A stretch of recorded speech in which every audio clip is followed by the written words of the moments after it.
Good evening, MMA fans. This is the Radulich and Broadcasting Network Alternative Commentary Series.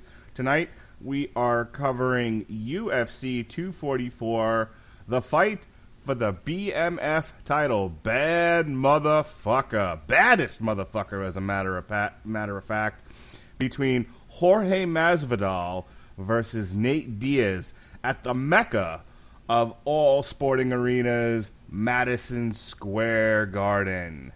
I'm your host, Mark Radulich, and joining me tonight on this journey is 411's Mania's own MMA coverage god, Robert Winfree. How do you do, sir?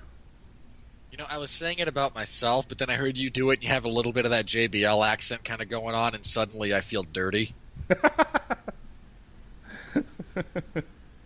I'll be your hype man. It's fine. I'm good with that.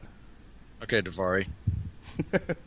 Listen, if I've got nothing else to contribute to this world, it's being somebody's Flavor Flav or Davari or hype man or whatever, however you want to put it. I'm good with that. I mean, you have to know. You have to know your limitations. Paul. Yeah, exactly. Dude, do you know how often I get my wife who tells me how much I remind her of Paul Heyman? And she always throws in the caveat, "You're not as goofy as he is," but she feels like, had I had a little bit more drive and ambition and maybe some guidance, I'd have been Paul Heyman in another life. That's her assessment of me. Potentially fair. Hey, Trump arrived. Good.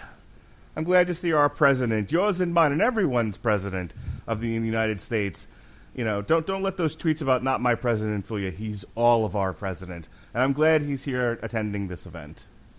I actually, I recently found the snooze button on Facebook, and it started with, there was a guy on there who started in with MMA is human cockfighting, and for those of you who criticize Obama for going to basketball games, you should be criticizing Trump for going to the UFC. And I went, well, none of that's appealing to me, and I no longer want to hear from you, so snooze.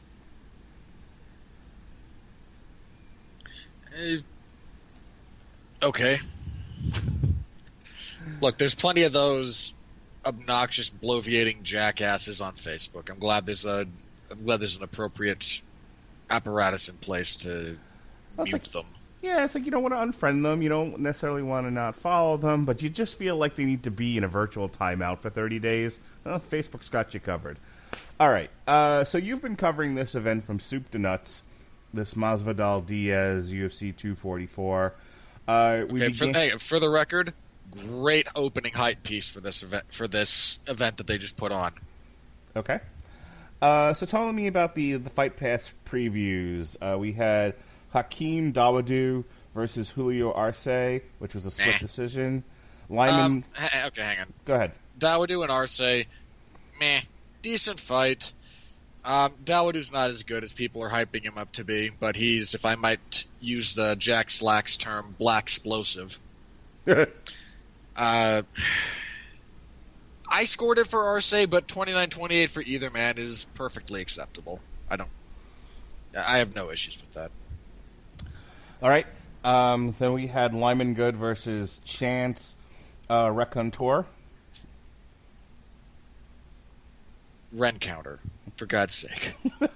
Sure. This was a beating. Lyman Good just put his face through a windshield by the end of this fight. Good stuff.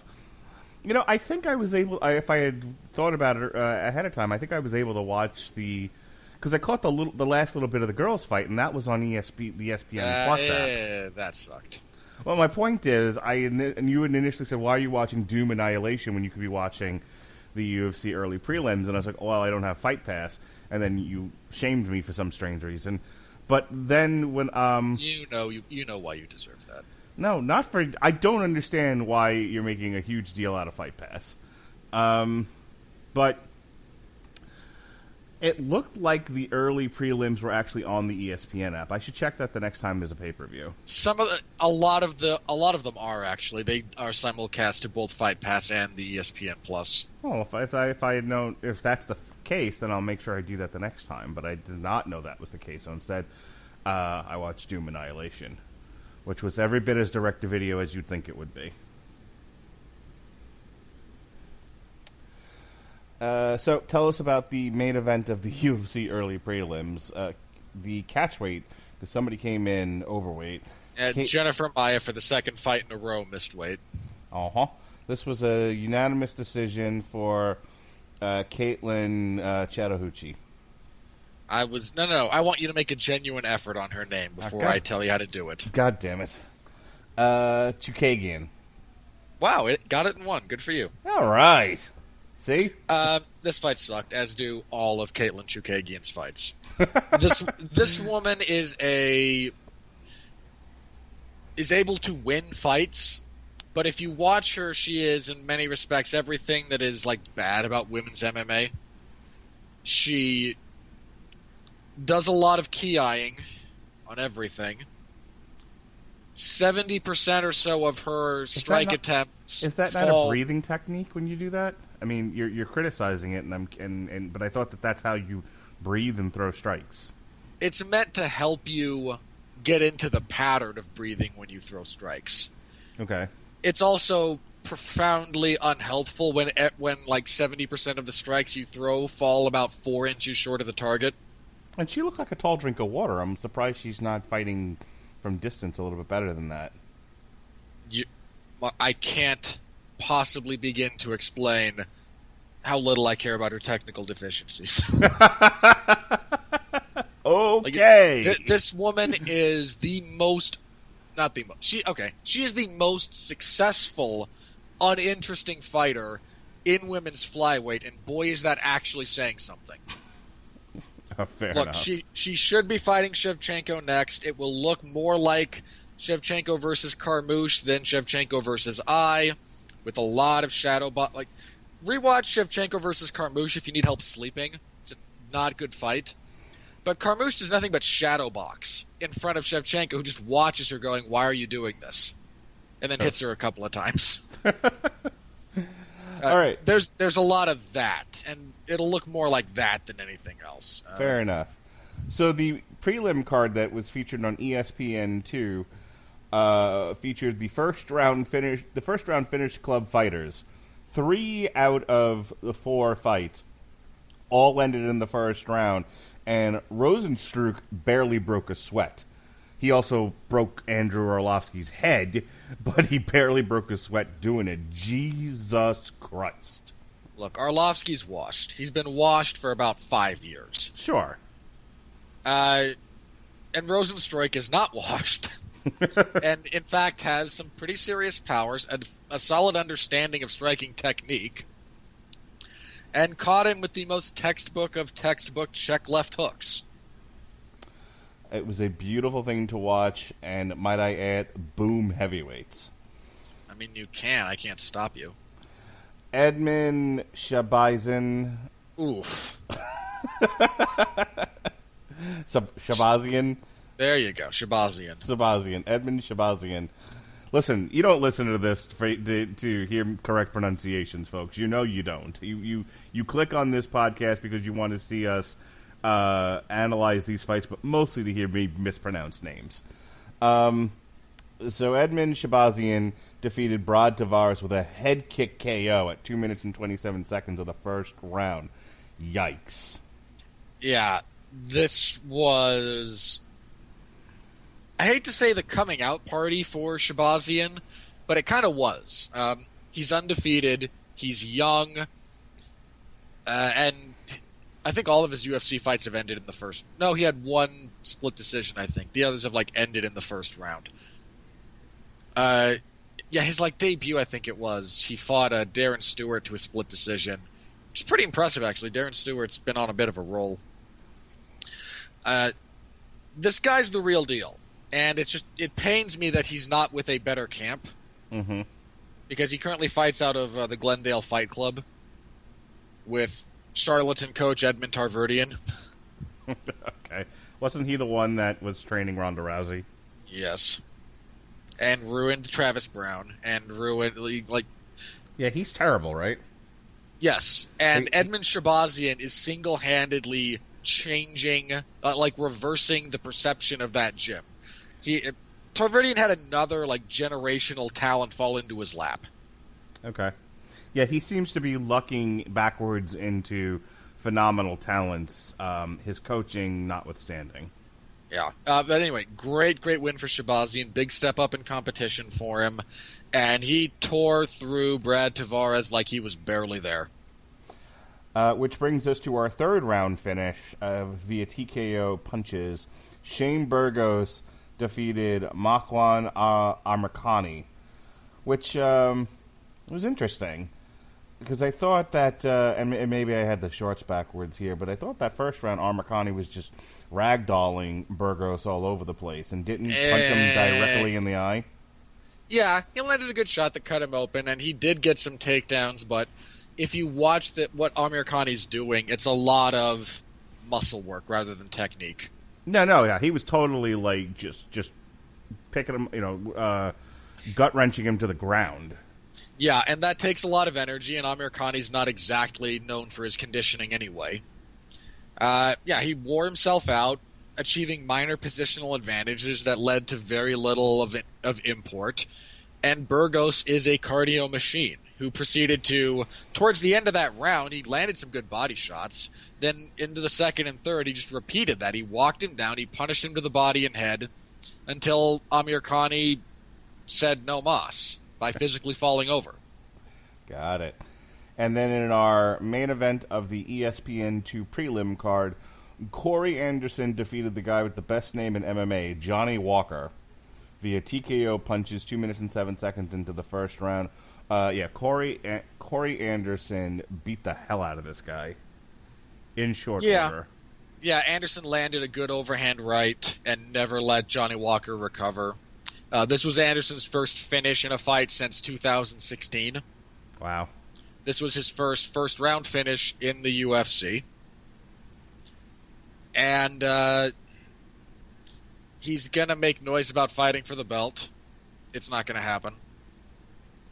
If John Jones defends the light heavyweight belt next, it's going to be against Dominic Reyes.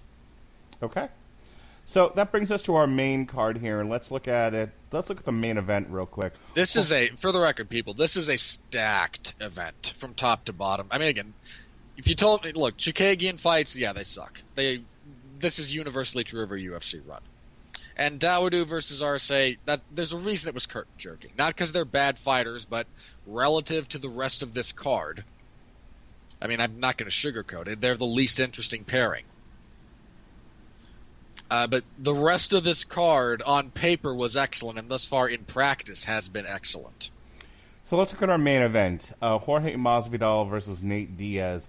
Masvidal coming off an impressive, within seconds, KO win. Officially 5 seconds. Oof. He knocked Ben Askren out about 3 seconds into the fight with a flying knee, and it took the referee 2 seconds to get there to stop the fight. Yeah, Ben Askren lost math.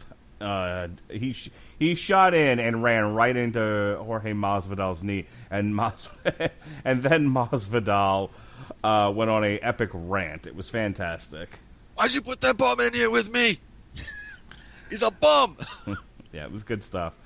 But that's more or less what led us to this bad motherfucker championship of the world here. Well, no. What actually led us to that's part of it. The other important part was Nate Diaz putting a beating on Anthony Pettis for 3 rounds earlier this year, and then saying he wanted the Masvidal fight. Okay, fair enough. So, let's break it down. Masvidal-Diaz, go. It's a great fight. Masvidal struggled with southpaws on occasion. Even though he's won some of the fights, he still kind of struggled as far as getting there.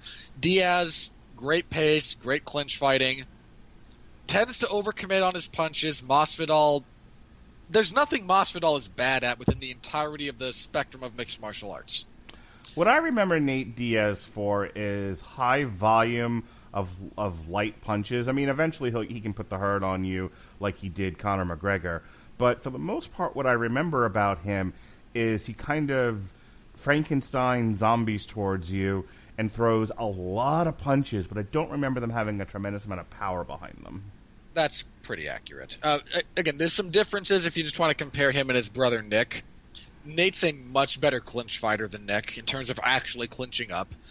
Nate has better takedowns than Nick. Nate will wrestle on occasion. And Again, insane pace, but yeah, there's a lot of forward motion.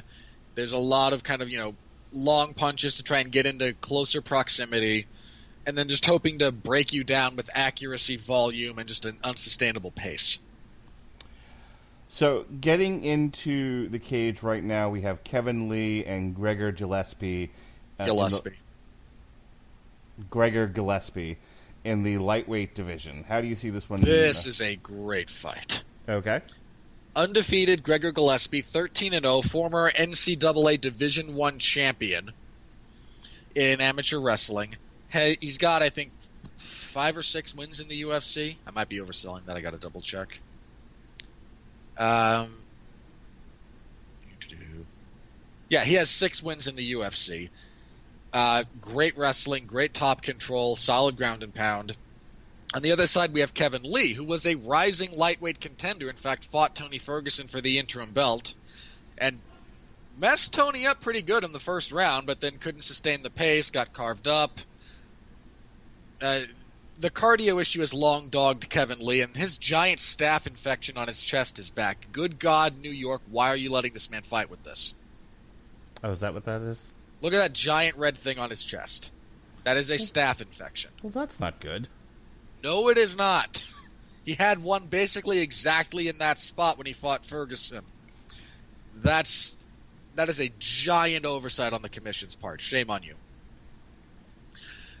Anyway, Kevin Lee, good takedowns, exceptional back taking, good ability to maintain top position, heavy ground and pound when he chooses to use it. Again, what's dogged him is cardio and people with really solid takedown defense. Again, rising contender, just 1 and 3 in his last 4 fights.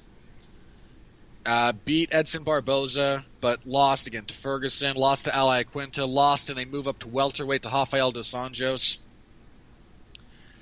So, again, this is a really important fight for both men. This is Gillespie's big chance to show he can fight against the elite level of opposition. If Kevin Lee wins this fight? It just kind of gets him back on track. Okay. Again, you're halting a 2-fight losing streak. And again, and lightweight is just that is the most unforgiving division of the sport. Like those kind of slips are just. I was gonna say, traditionally, I feel like the largest volume of fighters seem to be at lightweight, and it is a division of killers. It is the most populated division numerically, and it does have one of, if not the highest level of talent in the sport. That's currently headed up by one of the greatest in the sport, Khabib Nurmagomedov. Yes, the Dagestani nightmare. Oh, I just saw what you're talking about. Yikes. He shouldn't be fighting with that. That looks like if it burst on somebody, out's going to come a face hugger. Well, xenomorphs come out of the human bodies, but yeah. Oh, you're right. Face huggers come out of the eggs. That is correct. But yeah, that is a gnarly bit of staph, and he should not be allowed to fight with that. That is gross. And I guess you can't bandage it up or anything, or throw something over it. All right, we are beginning the two exchange jabs. They circle each other. Big hook from Gillespie. Yeah, Gillespie's got decent hands. Again, we're not talking, world-class boxer or anything, but the man can crack. He's definitely throwing some fast fists. Tried for a takedown, got nothing. Again, these two are content to jab each other in the face for right now.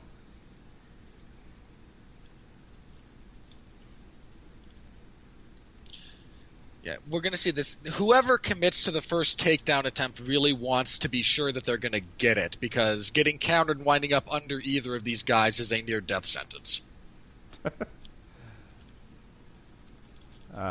Good counter from Kevin Lee. I don't know how much of that he got on Gillespie, but I saw Gillespie's hair sort of flop around after he threw those strikes. Yeah, his haircut will also exacerbate some of that. For the record, Kevin Lee has 6 inches of reach advantage in this fight. The man has a freakish build. His wingspan is absurd. So yeah, it looks like he's scored a couple of hits to the nose area on Gillespie. Yeah, they're both landing jabs okay, but again, the distance management is kind of on the side of Lee thus far. But again, both men are landing jabs, but Lee's able to kind of find it a little bit easier because of the reach advantage he has. But it's not like, again, Gillespie is landing as well. It's just a little bit less visible. He's targeting more the eye than the nose.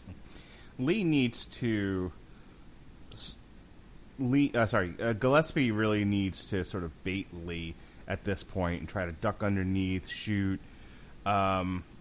He's losing the striking battle here because of Kevin Lee's ability to fight at distance and use his reach. Yeah, again, he's doing well enough. I mean, he's losing numerically, but I think if you're looking at like overall efficacy, he's actually doing quite well. I mean, it's fine, but he's not winning the round. He's not. I don't know. Again, I'm not sure he's losing it. If it's the old who would you rather be, and Kevin Lee has hit him more than Gillespie's hit Lee. And Lee is bleeding under his left eye. And he's out. Could not have timed that one much better. Good God Almighty. That was nasty. So, I got to see the replay again, but it looks like Kevin Lee scored with a left kick to the head, and Gillespie's lights went out. Like, if you opened up his eyes right now, his eyeballs would say no sale. Yeah, that was a much-needed win for Kevin Lee. A very emphatic one as well. It's hard to overstate that one. He, again, 2-fight losing streak. He's dropped fights to some guys he arguably shouldn't have, Iaquinta, for example. Stopping a hype train in Gillespie like that. Here's the replay very again. Necessary. We have a left from Gillespie, which left him open to the left kick from Lee, and down he went. Yeah, he tried. Gillespie tried to shift his weight and move. He tried to circle, and he circled right into Kevin Lee's roundhouse kick. Yeah, that was some of that was also set up by, again, there's Gillespie's left that doesn't come back into proper defensive position. There's a right from Lee in that same kind of exchange that kind of gets him to move that way. Right. And then he just never. I think he's more concerned about Lee trying to duck in on his hips than throwing the head kick. So Lee threw that right. The head kick. So you're right. Lee threw that right, and I think he started to try to circle away, and because the kick followed so quickly, he walked right into it. And you're right, and he didn't have his right hand up there to block, and so it was free reign on his face. And out he went. And then after that, I mean, that was a walk-away knockout. Those extra punches were pretty pretty unnecessary, if you ask me. But such is life. Hang on. If I might quote the great Jorge Masvidal, they were super necessary. All right, so we've got Kevin Lee, who defeated Gregor Gillespie by head kick KO, the Mirko Krokop style. Now, God, why do you not have another reference for a head kick finish apart from Mirko? Was it left kick murder, right kick your mother? What was it? How did it go again? Oh God, I hate you so much right now. Right kick, right leg hospital, left leg cemetery. That's right. Round 1, 2 minutes and 47 seconds. Good job there. Next up, we've got Hot Balls himself. Okay, for the record, Mark and I had a much more useful conversation about that fight, but he forgot to push record. I certainly did, Ollie. And so now we've lost all that time, so we got to move on. Lewis and Ivanov, meh. Look, it's mediocre heavyweights. Ivanov backs up a lot, kind of looking for counters. Lewis doesn't do a whole lot and then explodes in random, useless bursts of energy. Like, hey, I'm 206. I'm, probably over 300 pounds on fight night. Let's try a jumping switch kick. Like, this is not an efficient use of your time or energy, sir. The question on everybody's mind is, by the end of this fight, will Derek Lewis's balls be hot? I could say something deeply unkind. I'm not going to. So, in all honesty, if I'm Ivanov, my first move is just to walk up and kick him in the dick. Just, you know what? This is not a joke. I think it was Jeremy Lambert mentioned this. You never get a point taken away from the first shot to the groin. So why don't more fighters just do it? Well, you have look, what was it, the fight in Mexico a month or so ago where, that was a shot in the eye, but still, you always have the possibility of ending a fight right then and there with with either a shot to the eye or the dick. Well, no, you don't go for the eye. That will probably end a fight, but no fighter is going to want to be that guy who goes, I can't compete, I can't keep going after I got kicked in the crotch. But it's happened. I can't think of it at the UFC level, actually. I know it's happened. I have seen fights stop due to kicks to the groin. I'm not saying it never happens. I'm saying I can't remember it happening in the UFC in the last 15 years. Not 10 years. Okay. Your memory for detail is better than mine, but I swear, it's not like I've watched a tremendous amount of MMA outside the UFC. Look, Gilbert Ivel waved off a fight after Vanderlei Silva kicked him in the crotch once. Jake Hager should have been disqualified in Bellator over the last couple of weeks ago for kneeing his opponent in the groin twice. Well, he got away with it because he's part of the inner circle, you see. Jake Hager sucks. Okay? He's a terrible pro wrestler and a slightly worse fighter.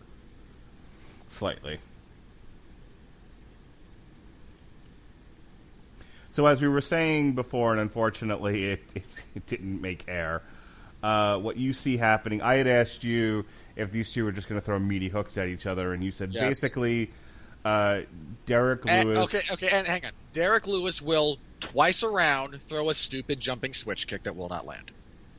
But for the most part, he'll just throw ham hocks, and you said Ivanov will back up into the fence, and things will happen, and Robert will die slowly inside. Yes. Great.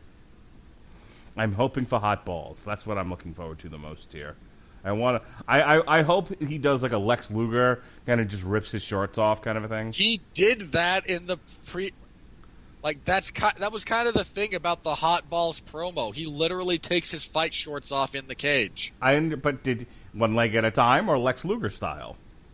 He put them back on later, but he got him off in a hurry. Well, I want to see him rip them off, where the sides come undone, Lex Luger style. That seems an ill-advised decision. All right, so we see the tail of the tape here. Derek Lewis actually has the reach advantage with 79 inches to Ivanov's 73. He also has the height advantage, 6'3" to 5'11", and he is Derek right there at 265. Derek Lewis is a big man. Yes, and I don't just mean fat. He's a big guy. He just is. So Ivanov is shorter and stockier and does not weigh all that much less. How soon, because people want to know this, how soon before we have Derek Lewis in the WWE at a Saudi show? He is never. He's not intelligible on the mic. Well, neither was Cain Velasquez, who was also a shiny honey-baked ham for some odd reason. Cain had history with Brock. Brock wanted his win back, so they did a worked MMA fight rather than a wrestling match. So you who told me that fight ended the same way as the Frank Mir fight, only this time Brock gets to win it in sort of revisionist history. That was not me, but that is a great observation. Yeah, somebody else had pointed that out to me, and I was like, "Holy shit, that's right!" Only this time Brock got to cosplay as Frank Mir, sans the floppy haircut. And might I also say Frank Mir sucks now, unless he's in Bloodsport, then he's fine. He's fat. Frank Mir is fat. He's so fat.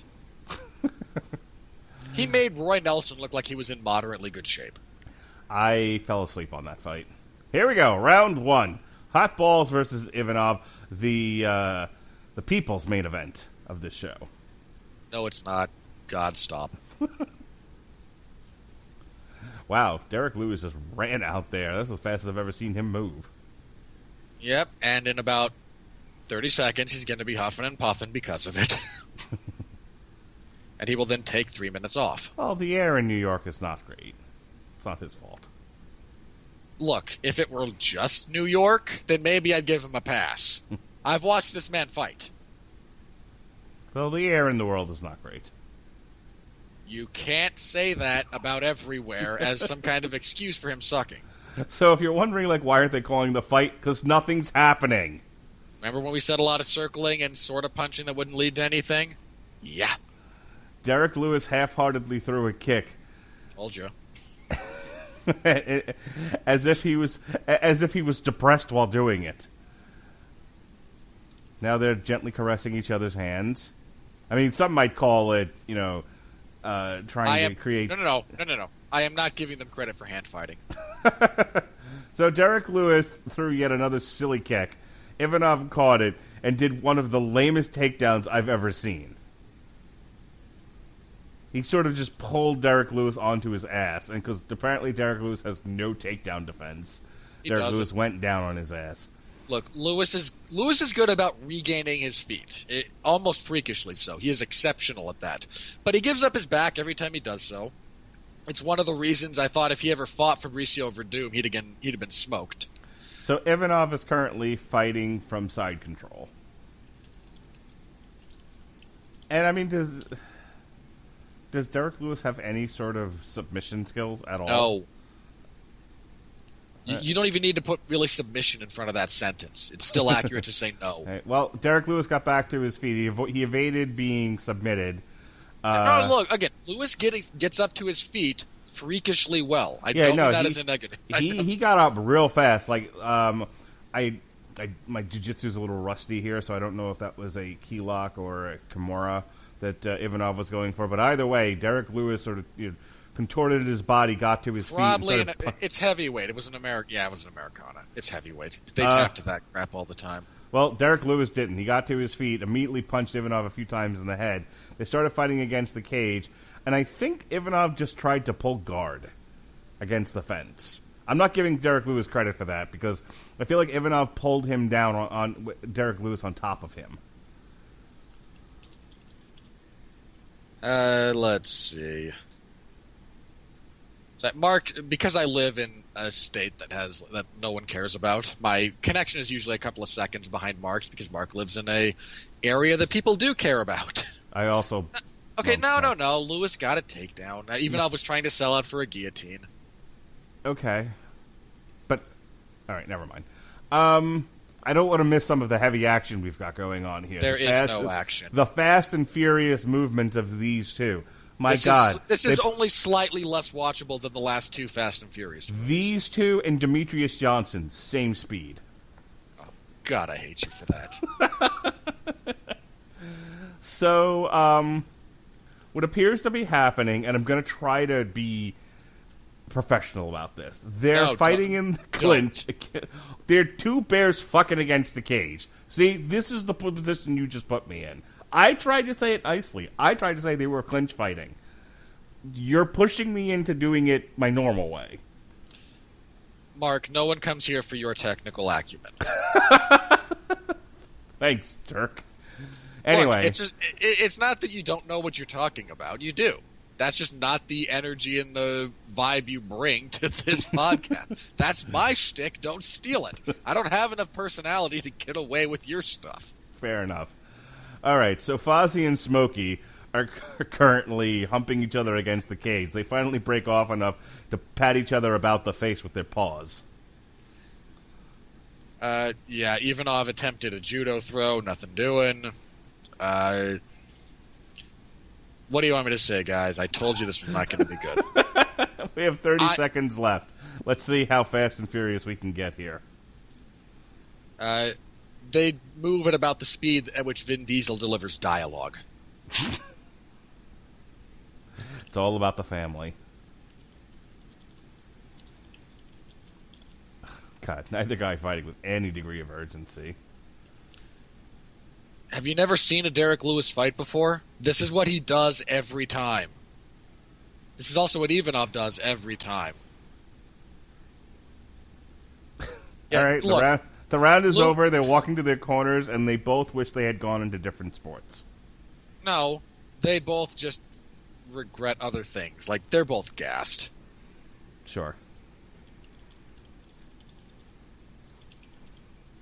You can see it in Lewis already. Like, he's going to spend 3 minutes circling and sucking wind, explode for about 20 seconds, and repeat the process. So we're in Derek Lewis's corner, and I think what they're telling him is, hey, maybe next time you're preparing for a fight, use your cardio equipment, don't eat your cardio equipment. For the record, I think I'm going to give Lewis that first round. Okay. I can see an argument for Ivanov, but Lewis actually landed some decent punches in the clinch, and the Americana submission attempt wasn't particularly close. No, I don't know. Look at that elbow that he just delivered. That was rough, man. That was right to the temple. A lesser man would have gone down, but these are heavyweights. These are real men. Well, I mean, Ivanov did get stabbed in the heart and is still here.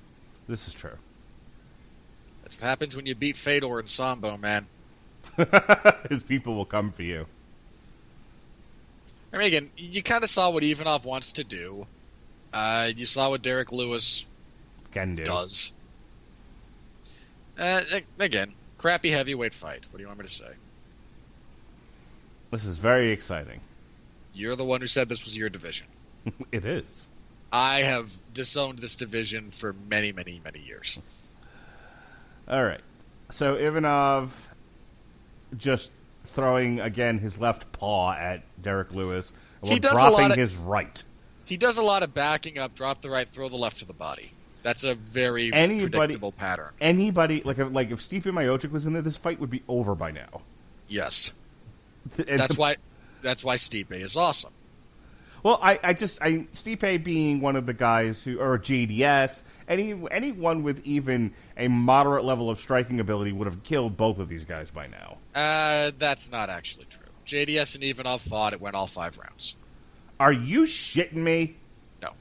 How did JDS not knock this guy out? He keeps dropping his right. He hit him a lot. Oh, so what you're saying? I'm assuming JDS won by decision. Unanimous. Okay.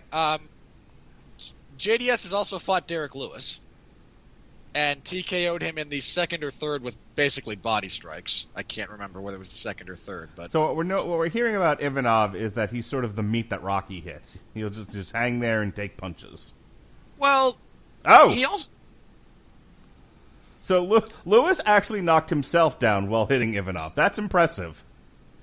I was going to say, Ivanov does land punches. He's awkward. He's good about backing up and just kind of outworking you enough to win a round. Ivanov took Derek Lewis down like 2 junior high kids dancing, and one steps on the other one's foot. Yep. Hey, there's nothing to say you can't step on the feet. You should. I don't know if he did or not. It just looked awkward and like 2 trees falling over. And don't get me wrong, I love heavyweight. And I love a good heavyweight fight. Hey, I got all excited for bare knuckle Bigfoot versus Gonzaga, but oof, this one takes a special kind of love to love this kind of fighting. Okay, for the record, that was just an outside trip from a body lock by Ivanov. He didn't step on his foot. I didn't think he did. Yeah, it's not the most pretty of takedowns from Ivanov, but it worked. I love the pattern with Derek Lewis, is that he nearly gets his giant arm twisted in a knot. What the fuck is that? Derek Lewis employing the Orange Cassidy method of kicking. Yeah, look, I got nothing. All right, so just again, so Ivanov now keeps trying to throw a lock on an arm, and Derek Lewis sort of sits there and just takes it for a little bit, and then suddenly explodes up, such as he can explode, and then waylays Ivanov with a series of punches that he just absorbs. Well, he's also missing more than he's landing with those punches. He's landing enough. I'm not saying he's completely missing, but I mean, Ivanov is bleeding around the right eye now, and I think his left is swollen up. So Lewis is landing, but that's all the energy Lewis has for the next 90 seconds or so. Yeah. Well, that was a great example of Lewis. Oh, Jesus Christ. Lewis looks like he's asleep on his feet. And I mean, like, knocked out. I mean, like taking a nap. So Lewis had Ivanov in a tie in a tie plum around the head, which left Ivanov open to batter him about the face. Though I have to say, Ivanov's face is looking a little worse for wear. It looks like he hit the windshield. Yeah, again, he marks up a little bit, and it's not like Lewis has been missing everything he's throwing. He's just missing most of what he's throwing. But he's also really committed every time he gets to side control to that Americana, which, while it works on heavyweights due just to the size of the connective tissue in their shoulders, I think he'd be better served to look for a real submission hold.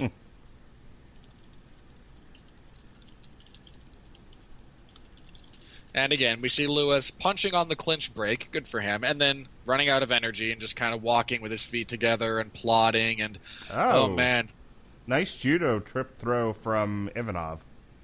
Again, the man's sambo credentials are perfectly legitimate. You just also kind of have to really be into the scoring criteria of sambo to appreciate them. All right. And we leave round 2 with Ivanov having a standing front face lock on a kneeling Derek Lewis. How'd you see that second round? Lewis. He's the one actually doing damage. Agreed.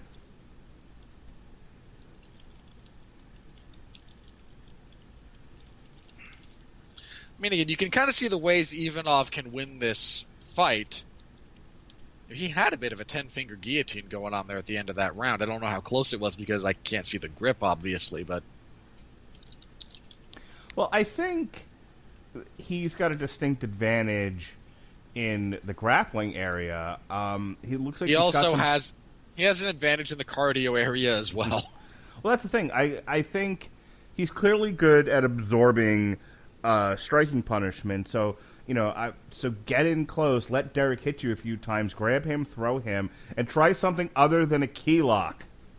Well, this is clearly not a man who studied what Daniel Cormier did to Derek Lewis, because some of what Daniel Cormier did was successful because Daniel Cormier is an absolutely exceptional fighter. Sure. Some of it was just, hey, look at these habits Derek Lewis has. He always gives up his back when he gets to his feet. He always explodes the same way if you move to side control. But I mean, there are other limbs here. Attack a leg. Oh, that'd be a terrible idea. Why? You really want to give Derek Lewis the chance to smother that, get on top of you, and hit you? Fair enough. Look, again, the Americana is just not a very high percentage submission. There's other things he could be doing. He should just kind of hang out in half guard and deny Derek Lewis the method he uses to regain his feet most of the time and abuse him from there. Make better use of his elbows. That's the other thing I would tell Ivanov to do. Get in. Yes. That is very true. Watching Derek Lewis fight, I'm reminded of Jim Cornette criticizing Kenny Omega and calling him jazz hands. No, he's not doing jazz hands, but he just kind of can kicks. Yeah, that's fair.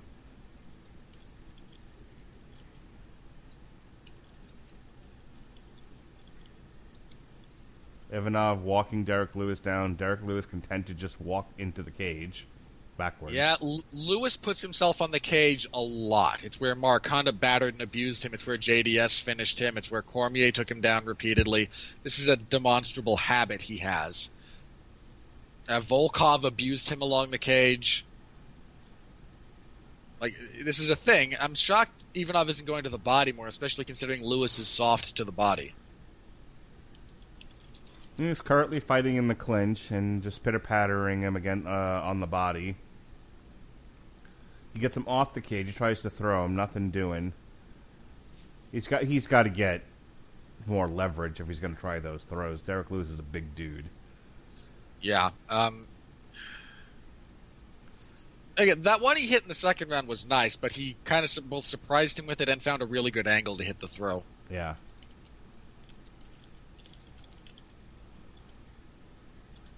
I don't understand why Ivanov is trying to throw him without getting underhooks. Because you can. It's just really inefficient most of the time. Well, yeah. This is supposed to be high-level MMA. No, this is Derek Lewis and Blagoy Ivanov. Well, they're in the UFC, which is supposed to be high-level MMA. Oh! High-level heavyweight MMA consists of about 4 guys. Ivanov had landed a good strike there against Lewis, and Lewis, of course, growled back at him. We have 2 minutes left in the round. Let's see what Derek Lewis can do to stave off an Ivanov attack. It's cute that you assume Ivanov is going to attack. Look, this is a podcast. Silence isn't good. That's true. Look, Lewis is going to kind of coast away this round. He's going to save all of his energy for the last 40 seconds when he'll actually do something again. Lewis keeps falling by accident. Yes, his legs are gone. He's not in good condition for a fight. He's a giant man. Like, there's only so much I actually blame him. When you're lugging around that much mass, there's only so good your cardio is ever going to be.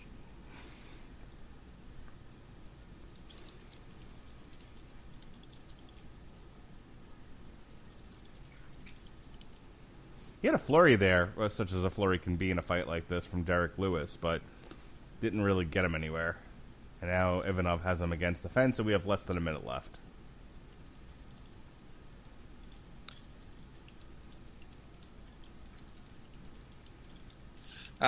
Going into that last clinch, Ivanov kind of clobbered Lewis behind the ear with a right that seemed to off-balance him just a hair, but they clinched up immediately, so no taking advantage of it. I was shocked that they put this fight on the main card. You now are seeing why. Well, look, there's been a lot of finishes, a lot of really good fights so far. They can't all be good, I guess. They got to go to the bathroom. People got to buy beer. Oh, no. That is a non-starter for me as far as MMA goes. Because if you have two first-round finishes in a row, you're gonna have a 15-minute break between fights. Sure, I get that.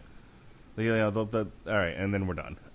I mean, the prelim card ended like 15 minutes early. I went in and hung out with my wife for that time before I called you to start this. So I get it, but still, you don't know how these things are going to go, and so you gotta, it's like laying out tracks for an album. See, you gotta space things out. You gotta give people time to react and appreciate. And yeah, you saw the Derek Lewis final 30-second flurry.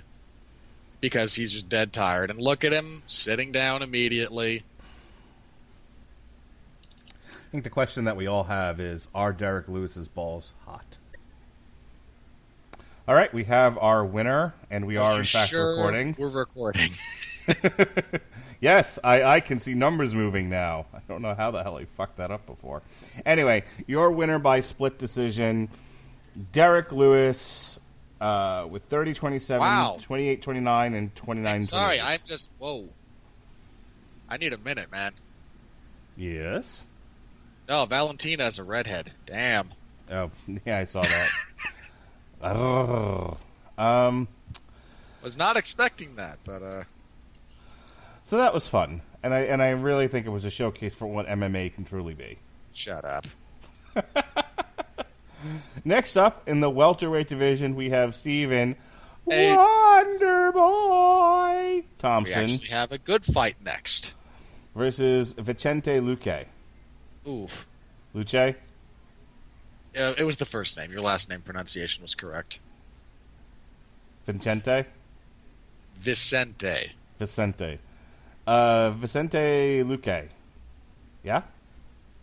Yes, that's him. Wonder Boy! Tell me about this fight. This is a great fight.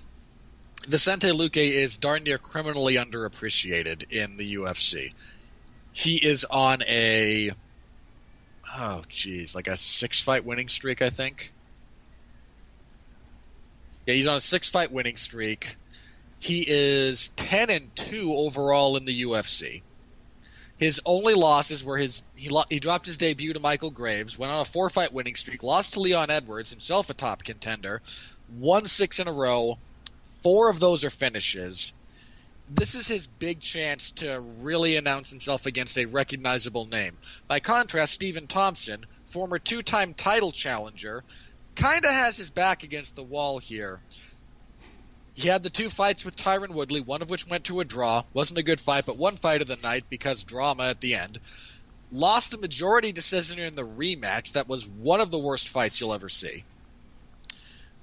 Beat Jorge Masvidal. Lost a dubious decision to Darren Till. I actually scored that fight for Thompson. And then got knocked out by Anthony Pettis in his last fight. So he is just like 1-3-1 in his last 5 fights on a 2-fight losing streak.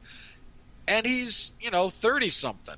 He's 36. If he wants to make another run, he can't afford to lose this fight. Boy, I remember when Wonder Boy was a thing of the future. Well, and in fairness, he did a lot of great stuff. And I actually scored his rematch with Tyron Woodley for Thompson, I think. Either that or I had another draw. That said, Tyron Woodley was pretty clearly the better fighter, but scoring criteria does not always necessarily reflect that. Such is the reality of combat sports. So I'm checking Twitter, and I happened to see Jeremy Lambert, friend of the show, say, Derek Lewis just threw Orange Cassidy leg kicks. I let him know I made that same exact joke. That is appreciated. So how do you see this fight breaking down? This is a tough one because Luque is a very talented fighter. He's good about kind of baiting you into counters. Stephen Thompson, very good about moving.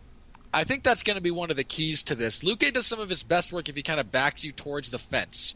And given that the vast majority of fighters in the UFC will back until they hit the fence, then try to circle, which is terrible. By contrast, Thompson is very aware of his presence in the cage and just does a lot to keep his back off the fence most of the time. Luque's, again, got power. Thompson is very good about movement and angles. I'm not sure who's going to win this one. I think I picked Luque officially, but these are 2 very, very talented fighters.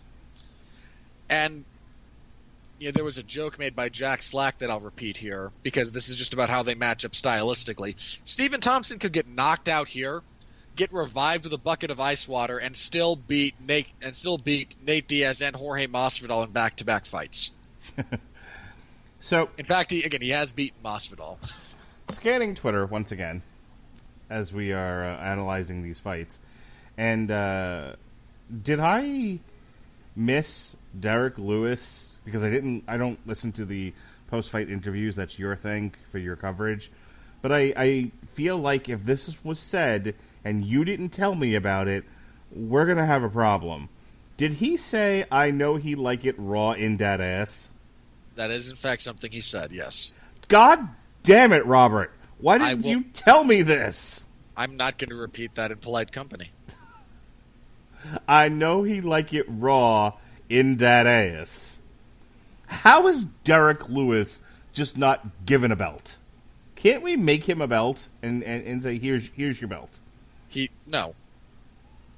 We're already doing that for the main event of this card. The answer is no. Derek Lewis needs to be the spokesperson for the UFC. He needs to go to schools and preach the word of MMA to kids on the wrestling team. He needs to go to colleges. He needs to go to junior highs. That man needs to tell everybody that Ivanov likes it raw in that ass. Look, again, Lewis has a apparently hilarious Instagram where he can be funny in spurts like that. I don't do Instagram because I'm not a girl. Does he have a Twitter? Yes, but it's look, follow him if you'd like. Yeah, he does a lot of just short videos where he gets to say stupid stuff that people find funny, and I've found him funny on occasion. Derek Lewis is my new favorite fighter. Oh, God. Next you're going to say, Derek Lewis, please come to Bare Knuckle. Derek Lewis, please come to Bare Knuckle. I told you. Bare Knuckle, make him a heavyweight title. and then put him in there with a Gabriel Gonzaga or somebody. That's such a terrible idea. I'm full of great ideas. I mean, Gabriel Gonzaga and bare knuckles a terrible idea. I'm sure they felt that way after he knocked out Bigfoot in less than a round. Bigfoot and bare knuckles a terrible idea. Hey, Bigfoot was the big draw for that card. Bigfoot fighting in 2019 is a terrible idea. Oh, you're not wrong. Bigfoot fighting in 2018 was a terrible idea. And 17 and 16. Joey Beltran's going to be on the next one. I don't care.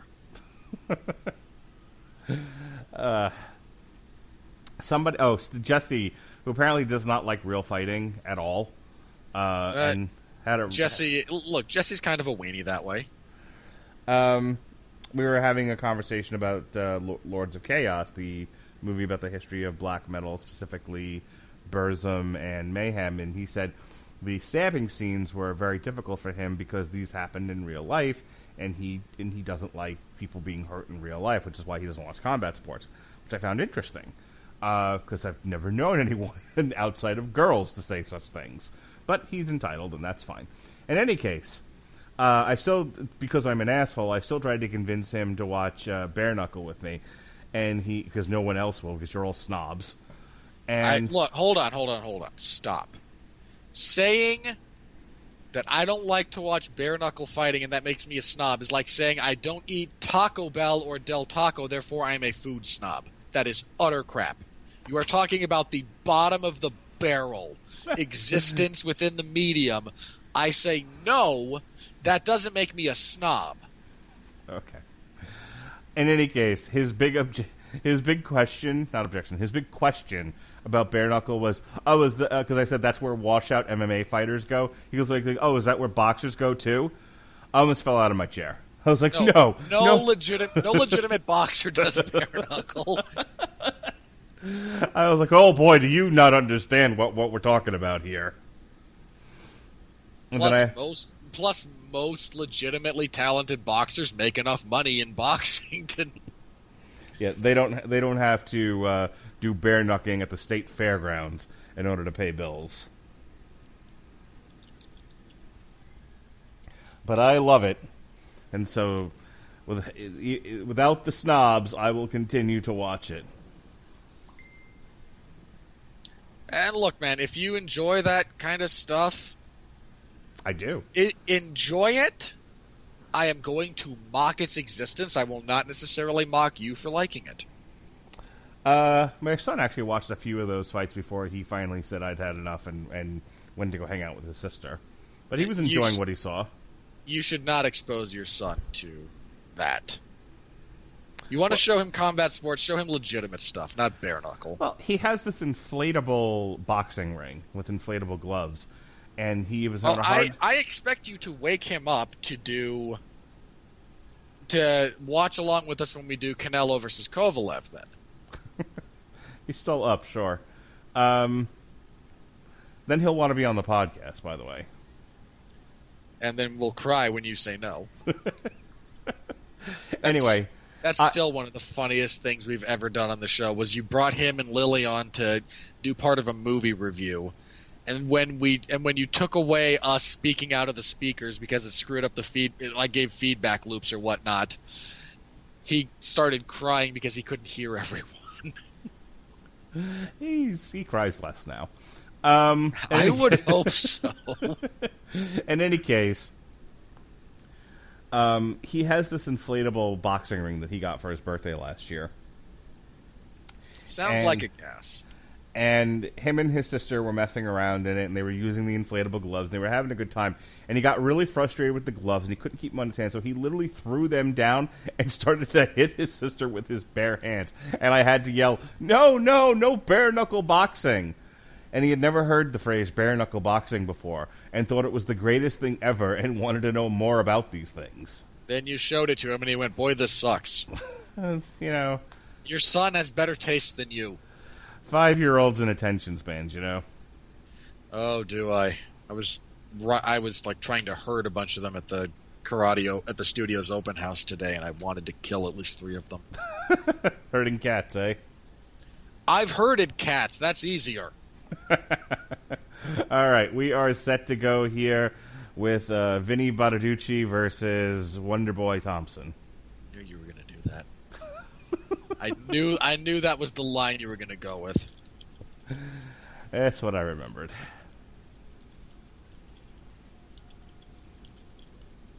The seats at Madison Square Garden are very small.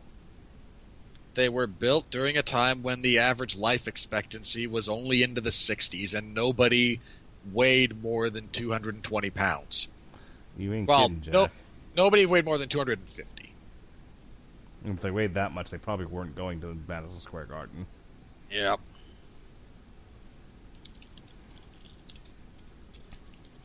So what's the chances we get a spinning kick KO from Stephen Wonderboy Thompson? Pretty slim. Both guys will throw spinning kicks, though, so we'll probably see a few of them. Oh, perfect.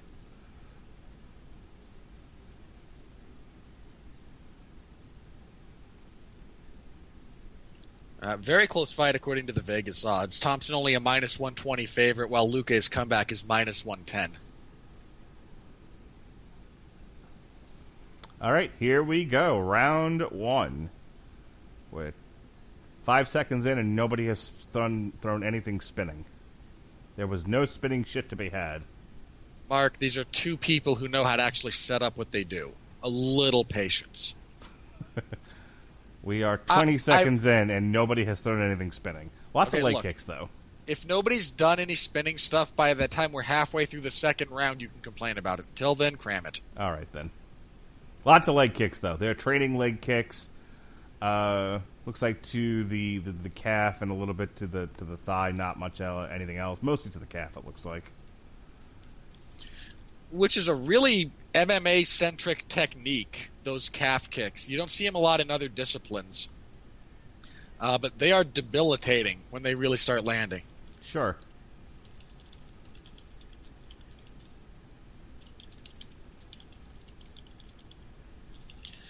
And they're also going to set up other things. Like you throw the calf kick to hamper your opponent's movement and to set up other types of kicking attacks. To set up the fake and then see how they react to it and then maybe come over the top with punches. There's a lot of different ways to potentially utilize that technique to set things up, in addition to just being a terrible thing to get hit with. Speaking of which, Luque came forward with a series of punches. I'm not sure what Thompson was attempting to do there, but he came forward as well, but he kind of just walked into it. Well, Thompson we can see already moving very well still, switching his stance, countering Luque when Luque looks to come forward and actually close distance into punching range. At kicking range, they're both kind of landing very efficiently so far, but anytime Luque really looks to close distance, Thompson is angling and countering. So I couldn't tell if Luque landed when Wonderboy kind of backed into the fence. He did, but it wasn't a clean land. They both landed during that exchange. Like, Thompson lands a straight left, Luque gets a bit of a right, and then they kind of reset because neither of them likes the position. Luque caught Thompson coming in with strikes, with kicks. Wonderboy with a nice kick to the body.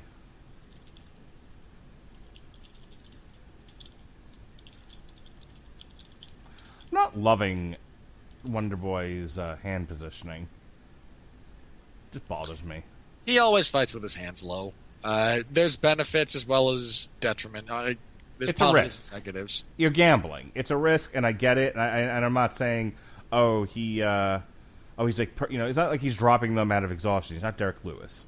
But I don't particularly love the gamble. Well, let's bitten him in the backside a couple of times. That's very obvious throughout his career. All right, Luque is starting to deliver with force now. Jumping knee. Now they're in the clinch. Good elbow from Luque, right in the nose. Wonderboy starting to get a beating now. He is giving away this round. Yeah, the uglier this gets, the more it favors Luque.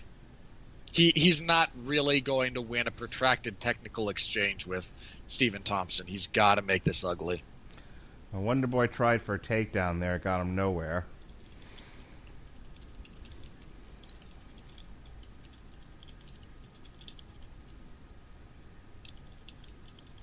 Wonder Boy seems to be frustrated with his opponent in this fight. I think he's trying a few different things to get an advantage, and nothing is panning out. So far, yeah. I'll be curious to see if he starts fighting with any sort of desperation. Well, we saw him look for a kind of a single leg takedown there, and he used that to land a punch. So he's shifting things up a little bit thus far. Luque's trying to close in on him again. Thompson pushes him away with punches. Gets himself out of the danger zone. Yeah, this is really shaping up to be what I wanted it to be out of a fight. Luque bleeding a little bit from the left eye.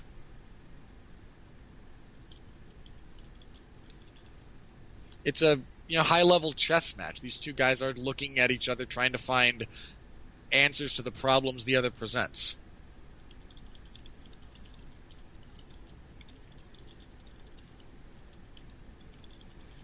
Pretty decent combination of punches and kicks from Thompson there. Didn't really back Luque off, though. He just sort of absorbed them. Thompson's not a heavy puncher. It's one of the big... if there's a big knock on him, it's that his punches, while he lands a lot, he has good accuracy, but he doesn't have a lot of oomph to them. And that's round one, which I'd have to handily give to Luque. Not handily, but yes. See, I don't think Thompson really did enough to win the round, so why not handily? I think he had a significant lead going as that round ended. Thompson might have outstruck him numerically. We'll have to see if we get any graphics and stats from the truck.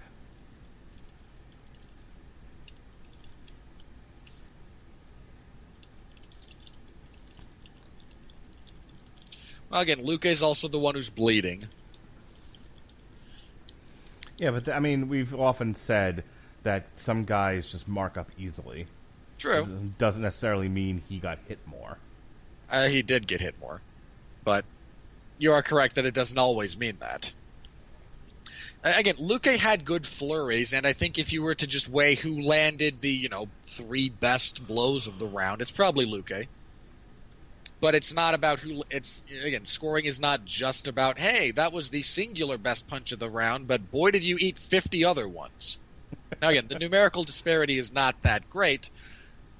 I do think there's a bit of an argument to be had for Thompson in that round, even if I don't necessarily agree with it. Get a kick from Thompson there to the torso.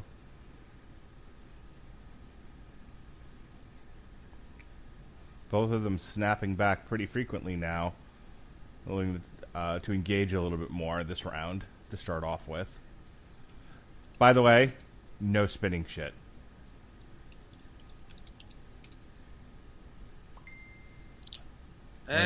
So what? I came for spinning shit with this one. I want to see Stephen Thompson just, helicoptering around the cage. I can't help you with that.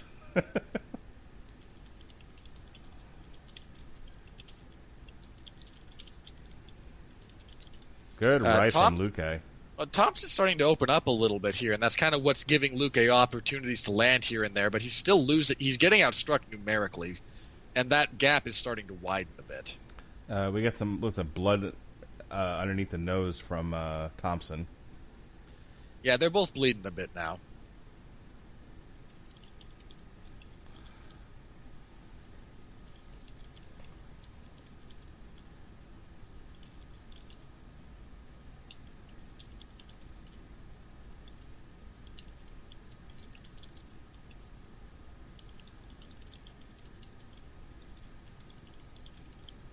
I wish Luque would commit to more attacks to the head, seeing as he's, Thompson keeps just his hands at his hips.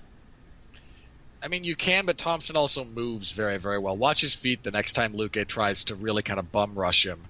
That's what's providing a lot of the defense for Thompson, and he is landing consistently. Counts.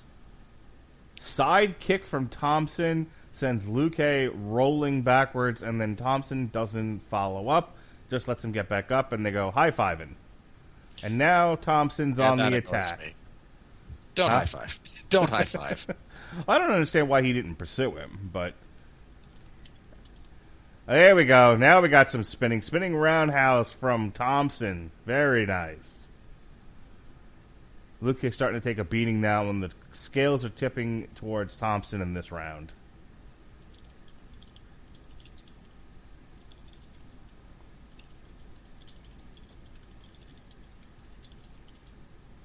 I mean, I get that you don't want to overcommit on things and leave yourself open, but you knock a guy backwards like that, maybe chase him just a little bit. He's still landing on him. Again, you saw just a minute ago before the spinning attacks, Thompson committed to a series of punches that mostly landed, and then Luque cracked him with a counter that got him to rethink the strategy. So there's a reason he's not overcommitting. Luque has power. Well, we've seen now 2 spinning attacks from Thompson. I like it. Yeah, Luque's got some problems here. He's starting to bleed pretty good underneath that eye. Yeah, but again, his counters are starting to work a little bit more now that Thompson is the one pressing forward.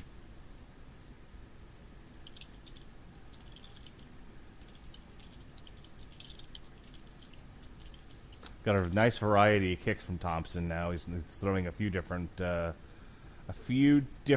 styled kicks. Oof. Good left from Thompson. Really snapped that head back. Nice hook. Yeah, you can see some of the benefit to the stance switching that Thompson does here. It's wreaking some havoc with Luque's defense at times. Luque, I think, Luque is hurt. More hurt than I think he's trying to let Thompson believe he is. He's starting to cover up a lot.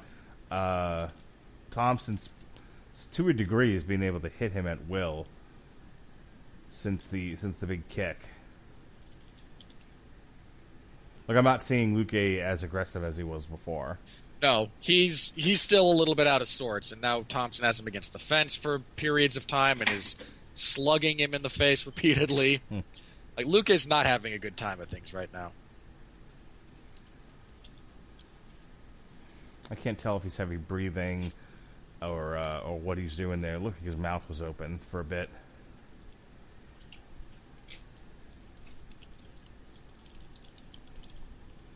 Thompson's really peppering him this round. Yep, easy round for Thompson. So we are one apiece going into round 3. Well, again, you see that in that round a little bit that Thompson is much better when he's kind of baiting you into coming forward and countering you there rather than just being an offensive machine. He's not bad there, but he does kind of leave himself open for the occasional counter.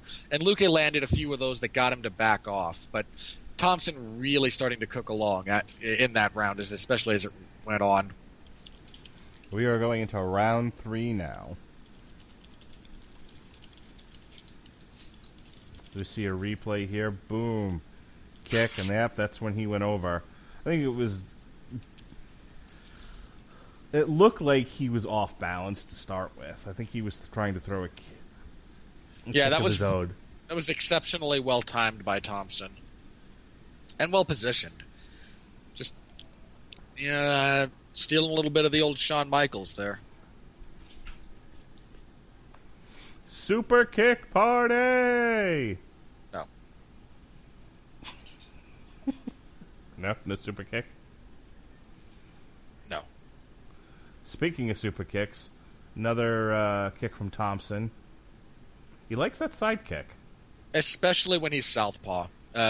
Watch a lot when he doesn't throw the lead. He does not throw the lead side kick a lot when he's orthodox, but when he's southpaw, it's a very important part of his toolkit.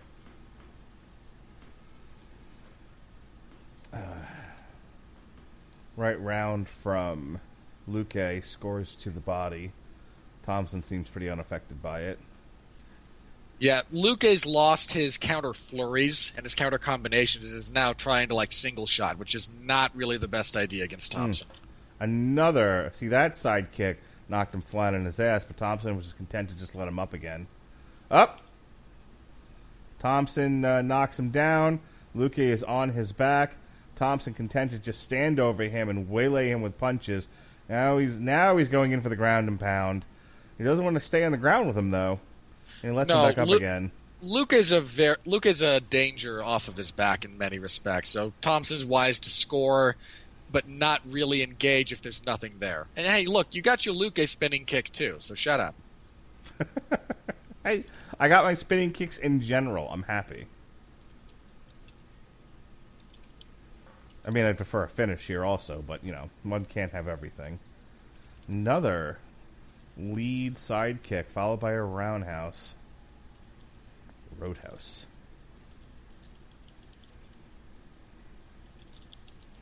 Yeah, Stephen Thompson still moving very, very well. Very limber on his feet. Luque seems tired and frustrated. I'm sure landing on his ass a handful of times hasn't helped. Yeah, and one of the things about Thompson's style is that he just wears you down, and then you don't know what's coming, and then he throws something that surprisingly hurts you. And Thompson just lands a lot.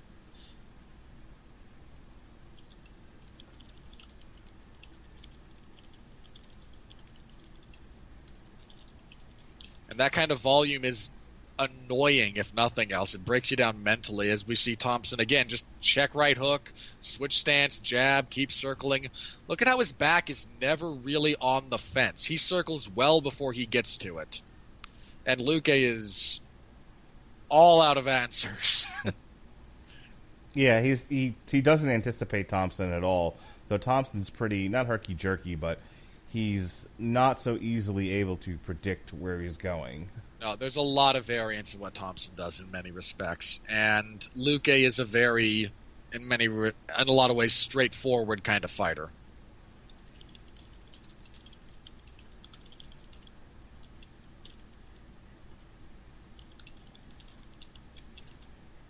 We have less than 2 minutes left of this fight. Again, third round seems to be going Thompson's way. Yeah, for those unfamiliar with the devastating effects that a stick-and-move strategy can lay on your opponent, Stephen Thompson is a great example of it. He moves, plants, lands, resumes moving, never lets you really get a hold of him, never finds himself out of position in the cage. There's a lot about Stephen Thompson's game that is exceptional and should be studied.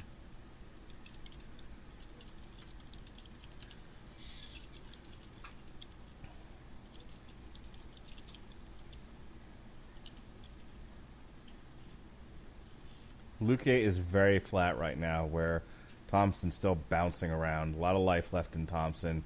Luque, I think, is just trying to get out of this round without being knocked out. Yeah, we've seen Thompson fight 5 hard rounds and still have a bit of that spring in his step. He is conditioned for this.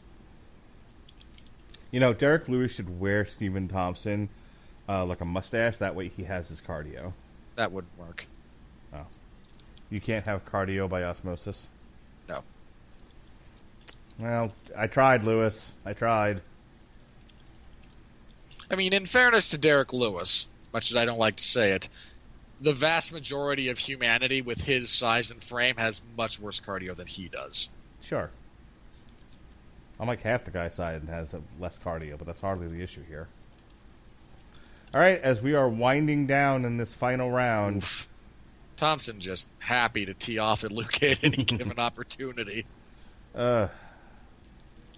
Spinning heel kick and drunkenly sort of slips over, and they hug it out at the end. Good sportsmanship between Wonder Boy and Luque. Yeah, and you made fun of me for saying the first round might have been able to go Thompson's way. All right, my guess is Stephen Wonderboy Thompson by unanimous decision 29-28. Let's see if I'm right.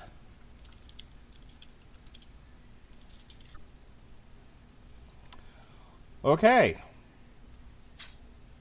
We have our scores. Of course, Stephen Wonderboy Thompson defeated Luque by unanimous decision 30-26, 30-26, and 29-27.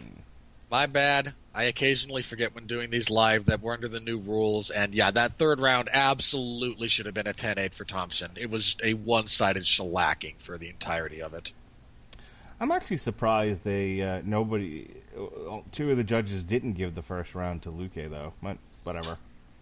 It was a close enough round. Again, Luque had the bigger moments, but if you looked at it just like, okay, who's winning the round consistently over the course of it? Nope. I mean, it's not high crimes against humanity here. It is what it is. That's our second decision on the main card after a slew of finishes. So we'll see what happens next. This is kind of what happens when you get elite-level fighters. Especially, like, more consistently, they tend not to finish because they're both just really, really good. You know what has a lot of finishes? Don't say it. Bare knuckle. Sure. It's also got a lot of people, like, so does bum fights. Like, that's not a mark in its favor. I never watch much bum fights. Maybe I should, though. I'd probably find it fun. You would.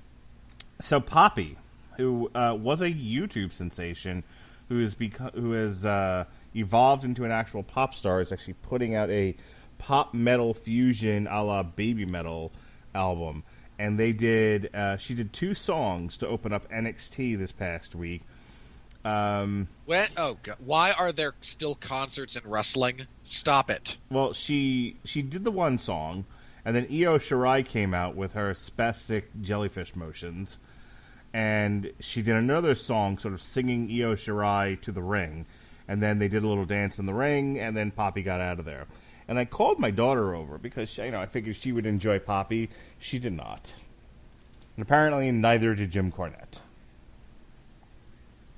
I don't know how well that speaks of your daughter that she agrees with Jim Cornette, but... Well, it's not like she agrees with him on everything. They just, both of them not big fans of metal, I think is really the lesson here. Of course Jim Cornette's not a fan of... Look, if you ask Cornette his opinion on metal, he'd say, sure, I like the Iron Age. Well, that's not true.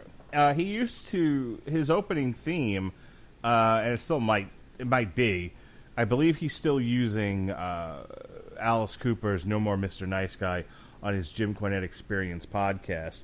However, have you heard his drive-thru theme? It's hilarious.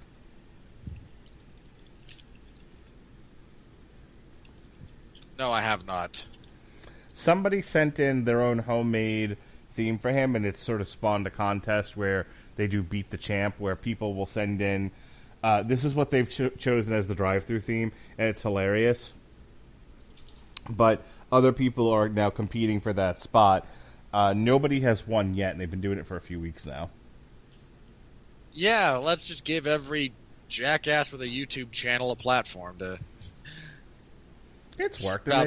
There's been some fun ones. One guy sent one in that I guess was like Mid-South, maybe? I don't know. Mid-Atlantic? I don't remember what Brian last said it was. Mocking or parodying, but it was the whole thing was just them saying Jim Cornette over and over again. Jim Cornette, Jim Cornette. Oh, they liked it so much that the guy redid it, but he did it as a spot for Stephen P. New. Because if you want to sue, call Stephen P. New. I'm not sure what that is, but okay. Stephen P. New is a lawyer who sponsors the Jim Cornette drive-thru. Okay. You don't listen to the drive-thru or the Experience? No. Ugh. Why would I? Because Jim Cornette is fantastic. Look, I'd rather listen to Pat's 40-second synopsis in his Jim Cornette impression than listen to 2 hours of Jim Cornette. Goddamn motherfucking cheeseburger. All right. Yeah. Gonna be ROH champion. Would have been a better call than Matt Taven. Jim Cornette? No, Cheeseburger. I don't know who that is. There's a professional wrestler whose ring name is Cheeseburger. Is he a cat? No. He's a slight black man. A slight black man, you say? You know, short, skinny. Is he anything like Willie Mack, who looks disturbingly like the Junkyard Dog? No, Willie Mack is a chunky boy. Yeah, he's a big, strong boy. We're just vamping here, people. We're filling time. Look, there's a hype piece for Till versus Gastelum going on, which is fairly well done. But it's going to take up a lot of time. Jim Cornette, Jim Cornette, Jim Cornette. Ugh. You should at least listen to The Experience. No. You should at least listen to the opening theme to The Experience. It's worth your time. It's like less than 30 seconds. And I can't help but feel that those 30 seconds would be better spent doing something else. It's a parody of a song, something windy. It's windy. You know that one? You know, parodies only really work when you know the song that's being parodied. I know the song. I don't. Okay. It's an old, like, folkish type song. I'm familiar with certain aspects of folk music. I enjoy it on occasion. Mm-hmm. Did you ever see A Mighty Wind? No, I keep meaning to. Oh, you really should. It's fantastic. I know. I need to see that. I need to see their that same group did not an actual follow up, but kind of like a spiritual successor, and I think it's a separate piece, which is just about like toupee salesmen. I'm assuming you've seen This Is Spinal Tap. You know what? No, actually. You've never seen Spinal Tap? No, can't say that I have. Oh, goodness gracious. I saw that when I was in high school. Many, many, many, many moons ago. Oh, God. There Until coming out to just one of the worst songs. Was it Rage Against the Machine? Because they're getting back together. And I'm broken-hearted.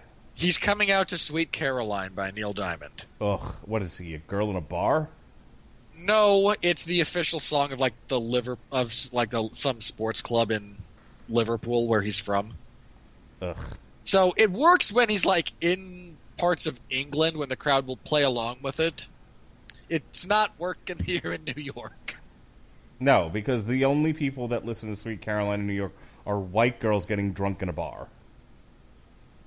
Even then, half of them would rather listen to culturally appropriated crappy rap. Anyway, all right. So we have just enough time for you to go over the analysis here of Darren Till versus Fat Kevin Gastelum. He's only fat in the interim right now. He's the interim fat, Kelvin Gastelum. Oh, okay. He's up at middleweight. He's never missed at middleweight. He had a little gaffe with the commission this time around. So given his misses at welterweight, he is now interim fat until he actually fails to make weight at middleweight. Good fight. Darren Till's a big guy, long, former welterweight title challenger. Kelvin Gastelum, former welterweight as well. Darren Till has fast hands, good power. Unfortunately, he's abandoned a lot of his kicking game, which is actually more integral to his success than his punching, in favor of punching because he likes it. Kelvin Gastelum, coming off of the fight of the year thus far for me in 2019 against Israel Adesanya, Gastelum is a forward-marching pressure machine and just a fundamental 1-2s, good wrestling if he chooses to use it. Surprising kicks on occasion. He doesn't use them often, but they are powerful. He's just really good about kind of staying in your face. He's got thudding power. He's also very, very good defensively. He slips punches quite well. If you see the sequence where he knocks out Michael Bisping, he slips a couple of punches, lands a really hard left counter, and puts Bisping to sleep. That was not a great angle on his body, by the way. He looks okay now walking around the cage, but they did a sort of upward shot where he had his arms raised, and he looked portly. Kelvin's a thick guy. That's actually why he can't consistently make welterweight, despite the fact that his height and the rest of his frame would lead you to think that's where he should be. He's just very, very thick through the abdomen and couldn't reliably get to welterweight, so he's now up at middleweight. And where people cut from light heavyweight. In fairness, he is knocking people out. Okay. Again, he gave Israel Adesanya more hell than anyone else, and that includes Robert Whittaker. Wow, he is really short for this division. 5'9"? Yes. That's like... he should be fighting at lightweight. No. Look at the rest of his frame. He should not be fighting at lightweight. He's a featherweight.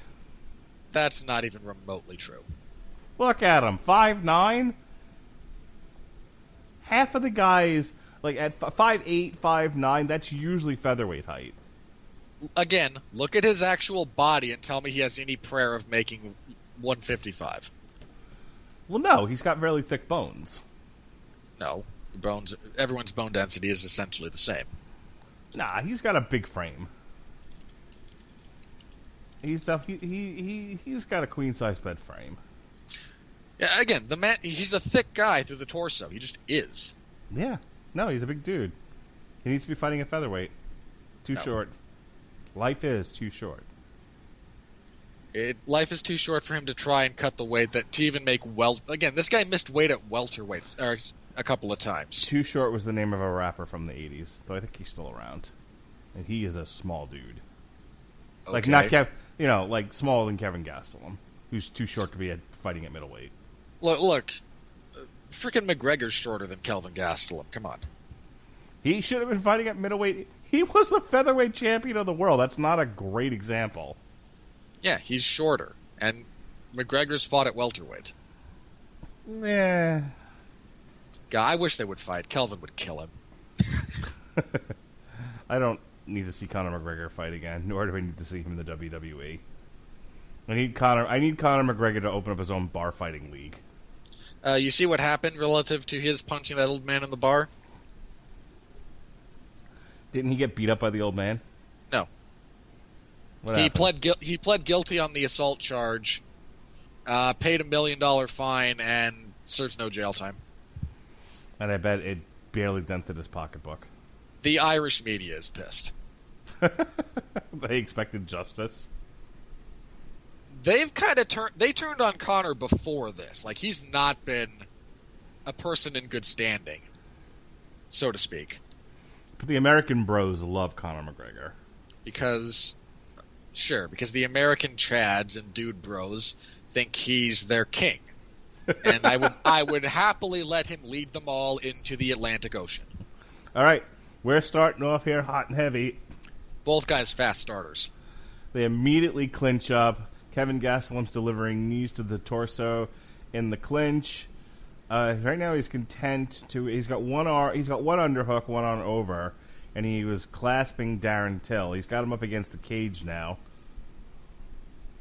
Still working those knees. He needs to get that other arm underneath Darren's. Depends on what he's trying to do with the position. No, he looks like he's trying to get that arm. Now, okay. They've broken away. Kevin circles away, and they reset.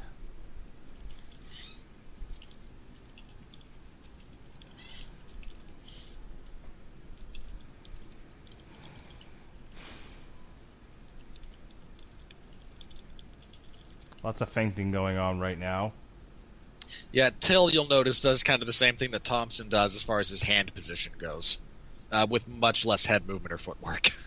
They are back in a clinch again, and they are back against the fence. Gastelum's going to look to do this. Darren Till has historically had cardio issues. Now, some of that may be alleviated by moving up in weight, but making him work very hard and then seeing how much he can drain the gas tank is a smart strategy.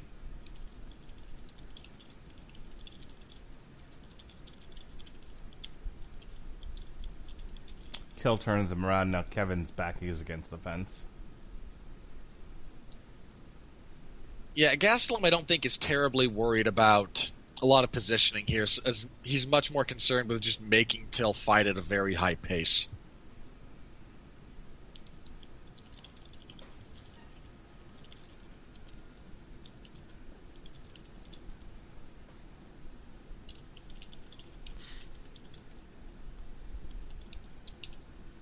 You see Gastelum again working knees to the thigh and body, trying to stay busy more than anything, and just kind of sap at Till's energy. Kevin turns him around now. They are still clinching against the fence. Lots of knees being used by Kevin. So he's got that going. Kelvin, sorry. He's got that going for him. Yeah, he's winning these clinch exchanges. Not just positionally, but in terms of damage. And Darren Till already huffing and puffing a little bit. Again, not tremendously, but this is not the kind of fight he expected.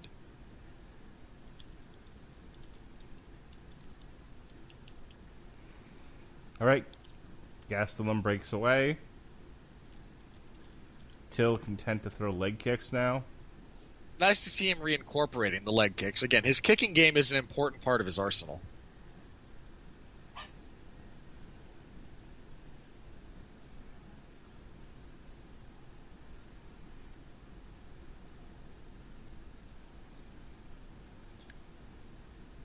And I really can't stress this enough. If you haven't seen Gastelum versus Adesanya from earlier this year, do it. A tremendous, tremendous fight. Adesanya, the current welterweight champion of the UFC. Middleweight. I was close. Sure. You were adjacent.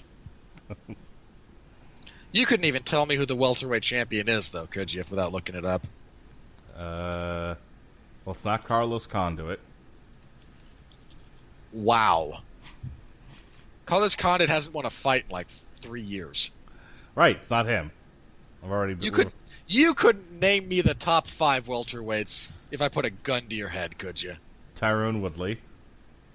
I think technically yes. Oh, that's right. Adesanya and Bobby Knuckles fought for the middleweight title, and Adesanya won.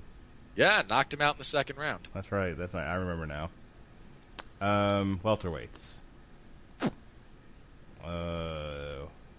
Wonder Boy. Tyrone Woodley.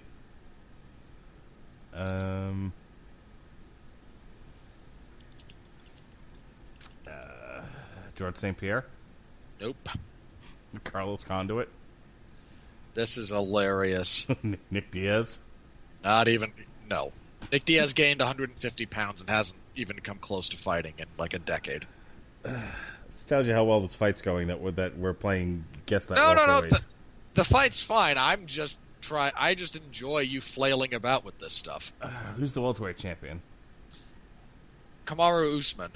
Oh, that's right. Yeah, that dude. He's fighting next month, and he's it's like yes, he is. It's like him, Amanda Nunez, and the featherweight. Hang on, I'll tell you the division. The featherweight champion. Yeah, James Franco. No. Max Holloway. There you go. James Franco weighs $125. Come on.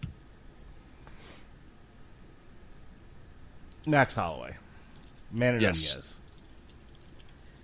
Now, can you tell me who either of them is fighting? Amanda Nunez is fighting Jermaine Durandame.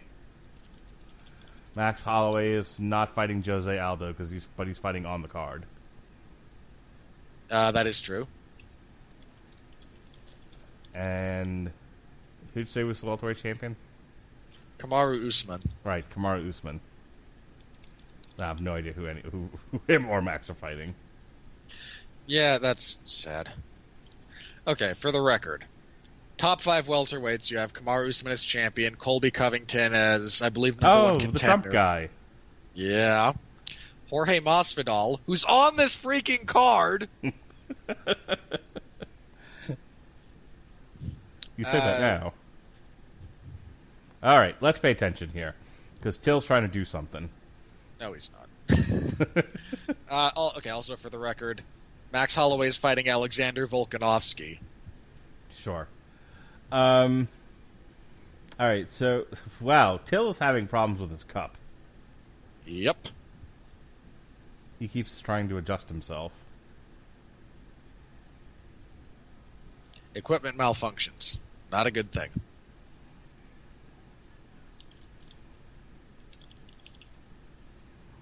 So they've had a few clashes in the first minute of this round.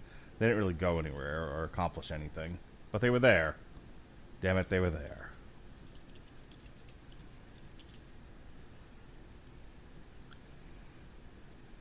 Yeah, I'm really impressed, actually, with Till's mobility thus far. Gastelum's usually good about hitting people in these kind of positions, and Till has evaded him so far, for the most part.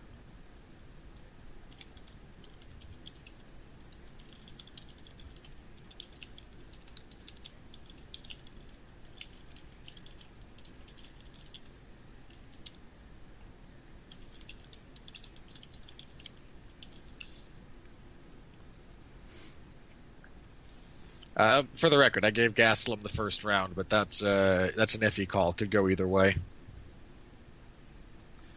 So these two have been following the same pattern now for the first round and a half. There's a lot of circling.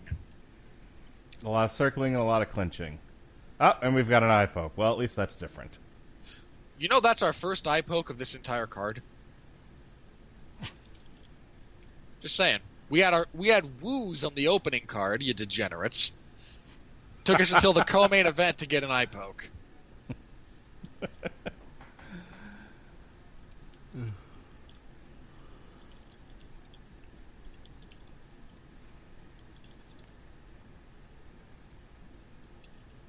All right, Till opens up with a series of kicks. Till's been a lot more active this round. Yeah, he really has picked it up this round.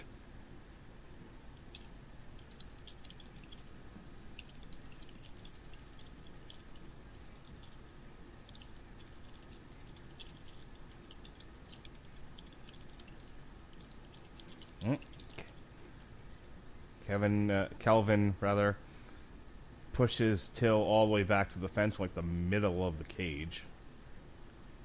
Replay confirms the eye poke.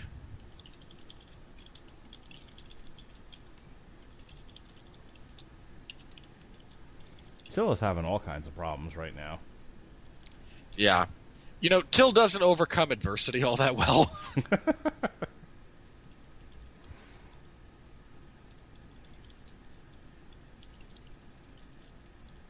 This is an ugly fight. You told me this was going to be a good fight. It said it was a good fight on paper, okay? That's all I have to judge. Well, so far, it's not really delivering.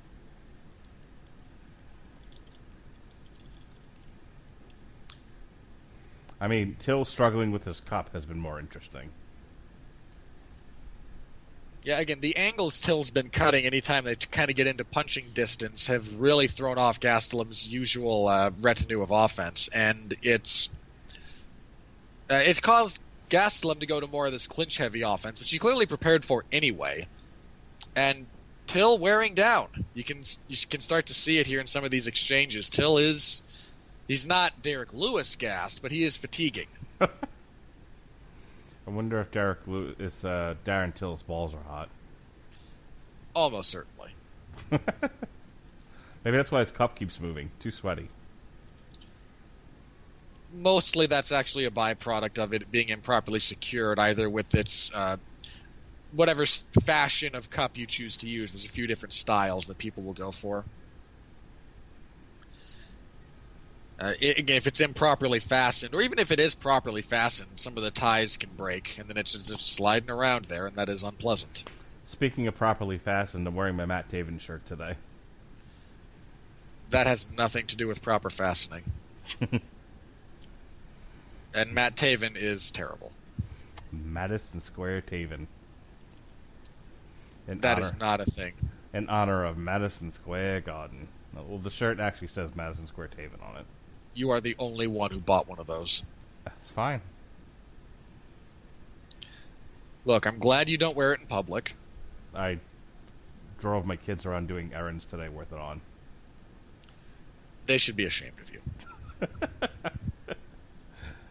Well, yeah, again, Till's activity that was higher for a while has dropped considerably.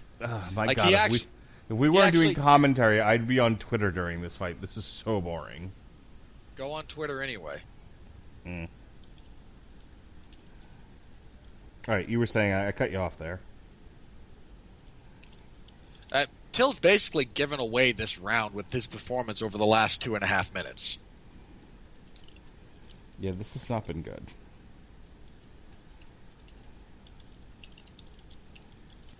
I mean, and I don't mean that necessarily even from there's been a distinct lack of violence. I mean, it's just been kind of clinching and brief moments of them. I love it when Till comes out to Sweet Caroline. All right, I'm booing this person. Again, that's only acceptable when he's fighting in England, and the crowd will play along with the gag because it's the anthem of some soccer club. I forget which one.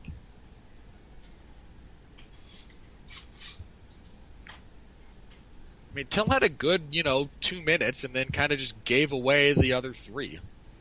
Yeah. Oh, we're back already? No. I mean, we might be. I don't know where your feed is relative to mine. All right. Yes, we are 30 seconds into this. And hey, and stop me if you've heard this one before. Gastelum grabs him about the waist and rushes him into the cage. You know what? Again, we can mock Gastelum for this. It is winning him this fight from where I sit. But this is the standing equivalent of George St. Pierre dry humping a guy for 25 minutes. You mean one of the most successful financially and numerically fighters in the history of the sport, and arguably the best to ever do it? Nah. He's no Derek Lewis. No, again, he's financially successful and won a title and defended it and has millions of dollars. Yeah, what has he done for me lately? Gastelum actually nailed Till a few seconds ago. Till seems to have shook it off pretty well. Till's got a pretty decent chin.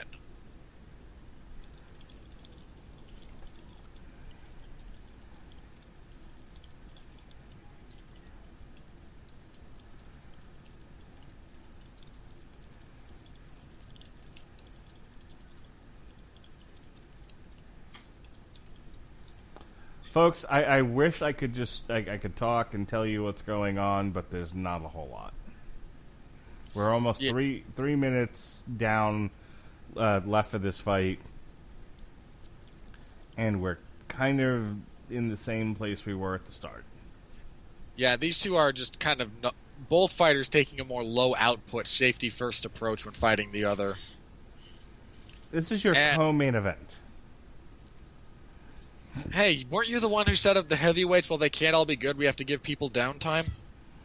Oh, Gastelum, critical mistake there. Threw a kick, Till caught it, and he dumped him on his butt, at least for a moment. And yeah, look, Darren Till is not going to play around on the ground with Gastelum at all.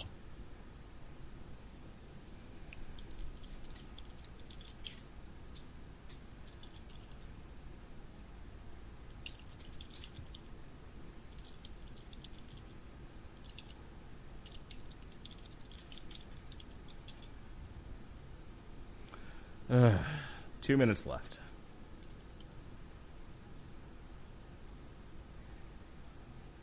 This fight is enough to make you walk into the woods to live deliberately. You know, the fact that you look at a high-level display of mixed martial arts and feel that is kind of sad to me. They're not doing a lot with their high level here. Some of that's true. Some of that's also what they're actually doing is kind of nullifying what the other one's trying to do. I understand that, and I get what you're saying, but I can judge it for its aesthetic value, which it doesn't have much. I can respect the technique. I can respect that they're evenly matched, apparently, but it makes it hard to make interesting to talk about. That is true. Oh, we got a takedown. That's new. And Till gives up his back, but he gets back to his feet. And hey, we're fighting against the cage again. Yeah, again, not the fight a lot of people, I think, expected when you matched these two up on paper, but it does happen that way sometimes. I mean, you know, it's no Houston Alexander Kimbo Slice, but God, what a shit show that was. It was an interesting strategy employed by Alexander Houston. There was no strategy from either man. Well, no. There was absolutely a strategy from Houston Alexander. He walked in a circle. Fired a few leg kicks. Tried not to engage with Kimbo Slice because he didn't want to get knocked out. Brilliant.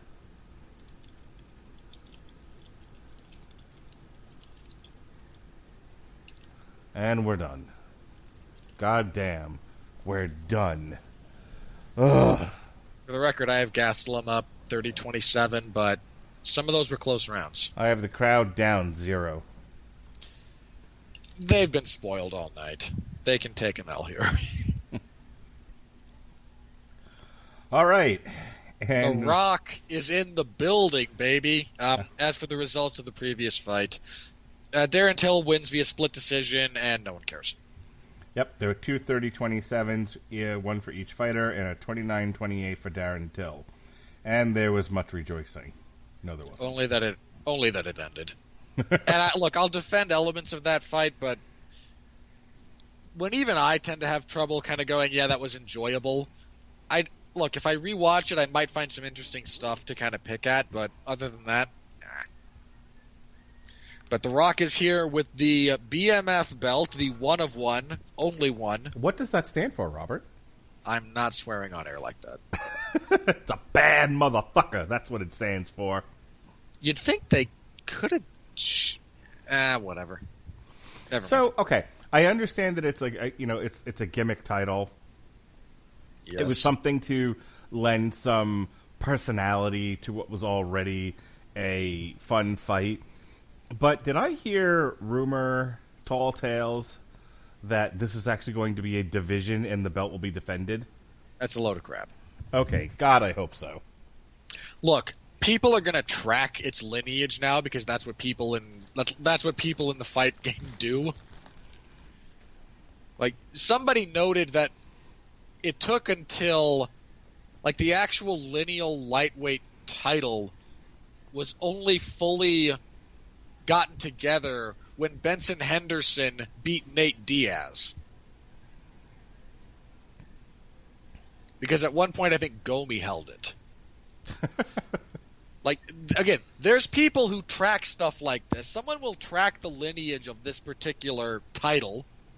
But no, there's not going to be a division, not going to be anything like that. They should make a 165-pound division, but that's kind of secondary to this.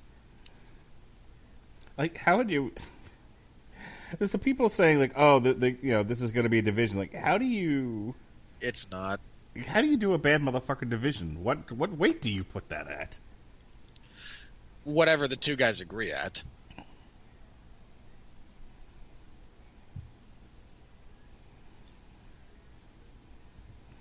Well, according to the Fight Ghost on Twitter, at the time of this recording, and it's currently 20 after 12 Eastern Standard Time, Canelo and Kovalev is a long way from starting.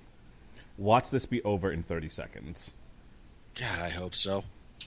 Like, just because that almost certainly means Masvidal wins. No, this is going to be a fight. Like, these two don't really have boring fights. Stuck in Kiev boxing. So it's possible we may get over an hour of pointless DAZN filler clips and idle chit-chat while they wait for UFC 244 to determine who shall get the BMF title. DAZN, you are really paying off, but you're also killing me right now. And he put a picture of, like, a bunch of people asleep at desks. Perfect.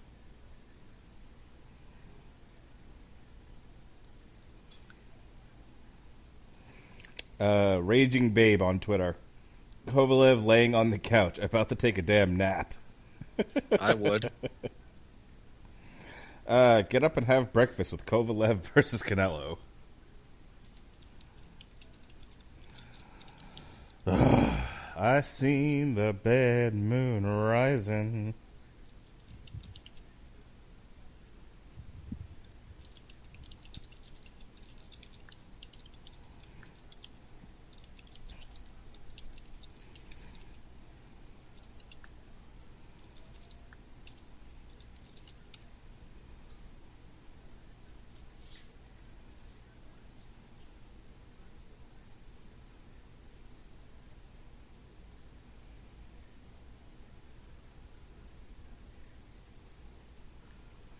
And Nate Diaz about to make his way to the ring.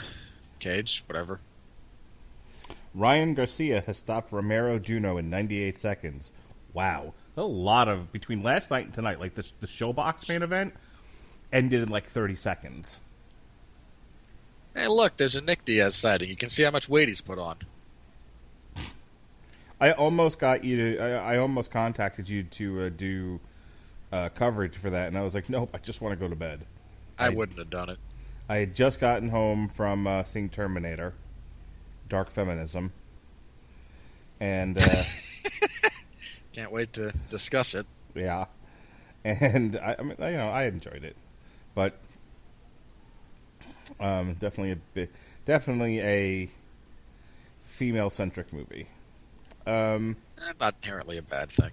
No, I mean, there are certain people in our chats that I'm sure are going to hate it if they ever see it, but it didn't bother me. I don't know. I mean, I haven't seen it yet. I will formulate an opinion afterwards. I might hate it for any number of reasons. And then we'll do a review. This Tuesday on Damn You Hollywood. Tune in. Yes. For the record, boxing goat Roberto Duran will be walking to the ring with Jorge Masvidal. Which is very cool. There's also a picture of of Duran and President Trump hugging, which is also, again, really, politics aside, that's cool.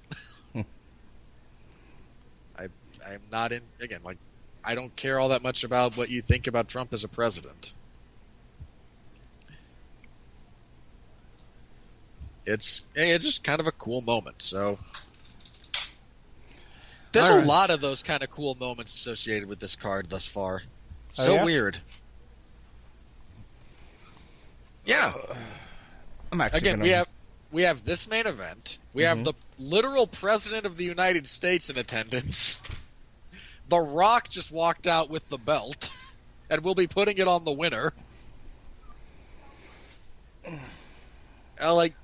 This is, when taken in full context, it's kind of surreal. So, this being a Diaz brother fight, you think a brawl breaks out? No. I mean, Nate Diaz is not known for starting brawls with his fights. He's had a lot of fights in the UFC, and that's more of his brother's shtick. I mean, look, Nate Diaz will jump in on a brawl if someone else instigates. Right. But yeah, he doesn't instigate all that much, and he and Masvidal don't have a lot of bad blood. Like, they want to kill each other in the sense that they want to win the fight, but they're not talking a lot of trash about each other. They're not doing anything like that. They have acknowledged each other as, the people who should be contending for this particular title. Yeah. Also, Nate Diaz doesn't seem to have Nick's temper, ill temperament, just general. The chip on his shoulder is different than the chip that used to be on Nick's. And again, Masvidal's a guy who will absolutely go in if he thinks it's necessary, but not the vibe I get unless we get somebody doing something really stupid. Like if there's a really bad stoppage, maybe. But I got a hard time seeing it. Well, you say Nick's put on a lot of weight, so I don't see him waddling fast enough into the cage to start some shit. He's been spending a lot of nights in the club. That's all I'm saying. See, that's a shame, because Nick Diaz used to be all about the marathons, triathlons, that sort of thing. Yeah. And was a, decent fighter. I'm going to piss people off by only saying decent, but I don't want to get into a discussion about the merits of either of the Diaz brothers as such. Oh, yeah. Well, Nick Diaz especially was not one for strategy. He kind of went to the Rampage school of, come on, stand there and fight me. They're like, well, that's really not a great strategy. The object is to not get hit, not stand there and get yourself hit. And Nick Diaz really struggled with that. Yeah, random note, but can you imagine going back in time 15 years and telling people that the biggest star in boxing would have to wait for a UFC main event to close? I was telling my wife about that, and she was like, why are they doing that? I'm like, well, they want people, the people putting this fight on want people to actually watch it. And and that's the thing. Like, I don't know how many people who have ESPN Plus also have DAZN, but, again, I don't have the Marty McFly television. I can only watch one of these. You don't have picture-in-picture? Not for apps. You don't have multiple monitors? I'm watching on my television. I suppose if I throw up my iPad, I could watch both. I'm watching this on my computer. I have 2 monitors. Well, look at you, fancy. I'm not even fancy. A 3-monitor setup is fancy. And I don't really like watching on my computer. I have a big TV. I like watching it on that. Fair enough. Or laying in my bed and watching it on my phone. I go to extremes. Either have to be on my big TV in the living room or on my phone in bed. Fair enough. I'd rather sit in my overstuffed chair and watch on my computer so I can actually, type things up at the same time as I am supposed to be doing. I have this vision of you that you're like Kevin Smith from the 3rd or 4th Die Hard movie. Never compare me to Kevin Smith again. Do you know the reference? Yes. Okay. Who is this man? And I'm not even close to that. Say who is this man? No.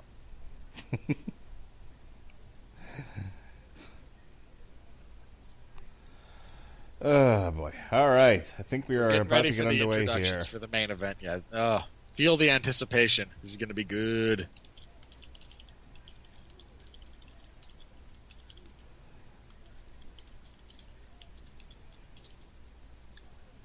I am so excited for this fight. So where's The Rock now? I missed him walking out. He is sitting cage side with Dana White. Oh, okay.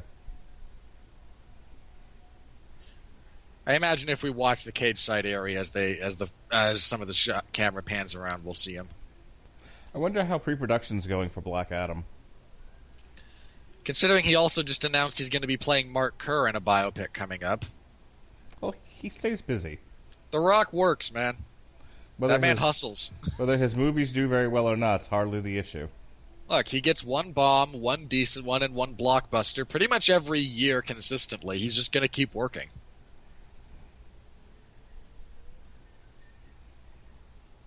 Well, I don't think they'll be doing any more spin-offs of The Fast and the Furious, that's for sure. I hope they don't do any more Fast and the Furious after the next one. God, that is a franchise that should have died 5 years ago. Well, they'll keep going until they stop making money. I get why they're doing it. I'm just saying it should have died. Look, they're talking about making a second Joker movie. I'm about done with Hollywood. What? Yeah, hi. I've been here for a while. Would you like some of the cookies? No, thanks. I'm trying to get back into my bathing suit body.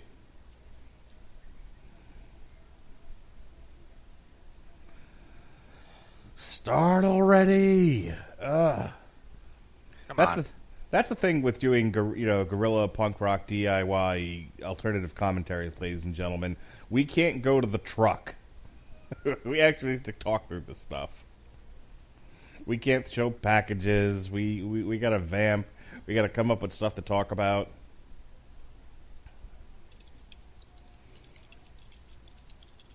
And then when we're done with this, we still have Kovalev and Canelo.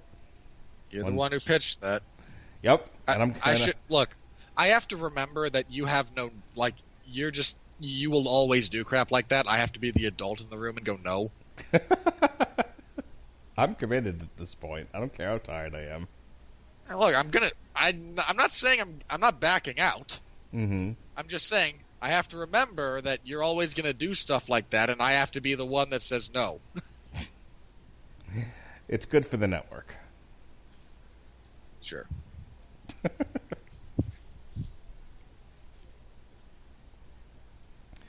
All right, I think we're actually ready to get underway here. Cuban Jesus, baby. Or Masvidal having fun. This is going to be... Oh, I'm so looking forward to this. Well, hopefully it doesn't end in 30 seconds then. You know what? I would take it. All right, here we go. If it's a definitive end, I'll take it. Jorge Masvidal chases after Nate Diaz. Nate Diaz says, none of that now. Oh, and he comes forward with a series of punches and kicks, backs Jorge Masvidal into the cage. Jorge is trying to circle away from Diaz. And in typical Diaz fashion, he makes a face at him. Yeah, that's going to be a thing. They are clinched up against the cage now. Diaz's back is against the cage. this is an interesting spot because, again, Nate has a good clinch game. He's very diligent about kind of sneaking in elbows and knees, keeping you busy, and then, looking for trips or takedowns from there. Some good elbows there from Masvidal. Oh, shit.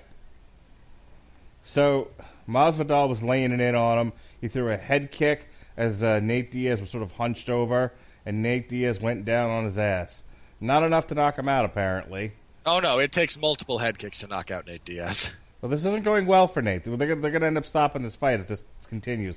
Because right now, he's sort of turtled up, and Masvidal is laying it in on him. And Nick Diaz's face is already full of blood. Nate. What'd I say? Nick. Though I imagine he just spontaneously exsanguinates as well. Shmagegi Diaz is bleeding profusely.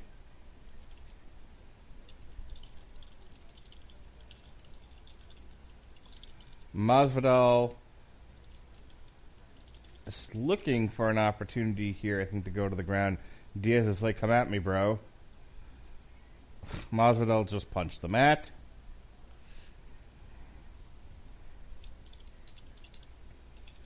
I don't know if Masvidal really wants to get into Nate Diaz's guard.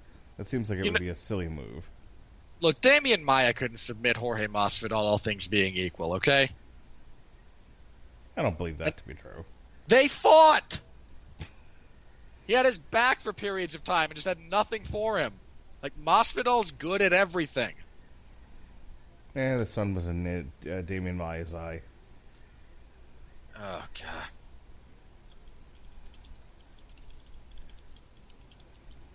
Masvidal content to just stand over Diaz. Here's a thought, Diaz. He's not going to jump into your guard. Maybe get up. If he gets up, he's going to get hit on the way up. He's got to find a safe way to do it. Dan Murtagliotta finally stands him up.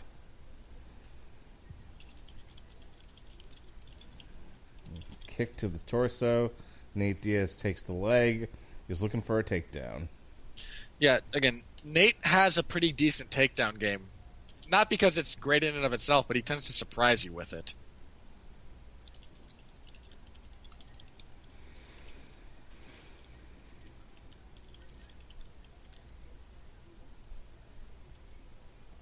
They're back to clinching against the fence.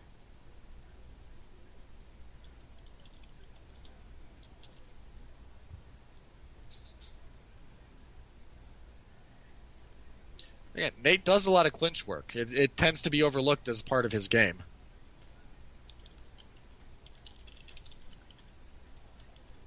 Oh, now Nate Diaz is coming on strong. He's nails Masvidal a few times. They're back in the clinch again. Masvidal smiled it off, but he didn't like getting hit. I can tell. Underneath that veneer, that smile, he didn't want to get hit by Diaz.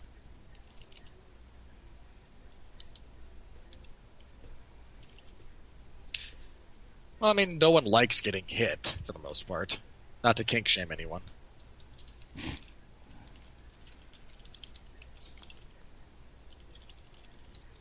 Masvidal doing a great job thus far with elbows on the break of the clinch. That's kind of what's helping him tear up Diaz's face. And Diaz's face is more scar tissue than dermis.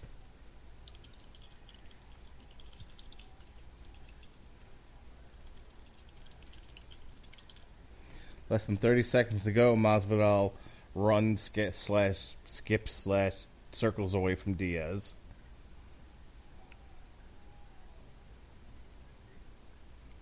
Nate Diaz looks messed up. Fairly standard. Again, his face has a lot of scar tissue. If you don't make Diaz bleed in the first round, like, you have failed miserably. All right, that's the end of round one, which I would have to give to Jorge Masvidal. 10-8, actually, under the new rules.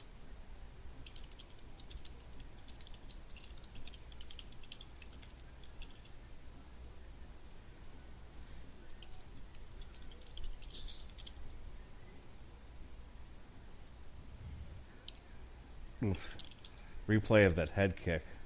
That was gnarly. That was a nasty one, man.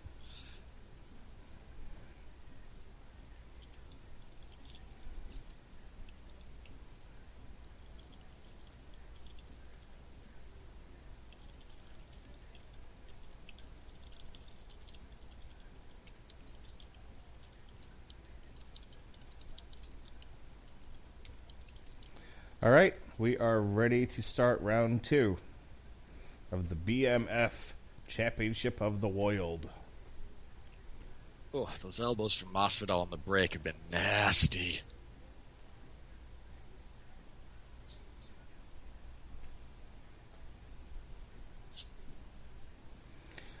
All right, here we go.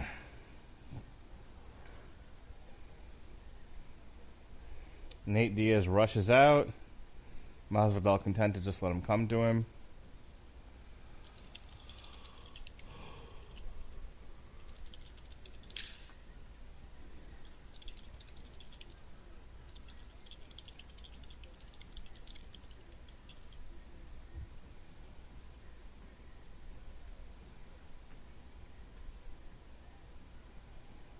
Lots of swinging from both guys.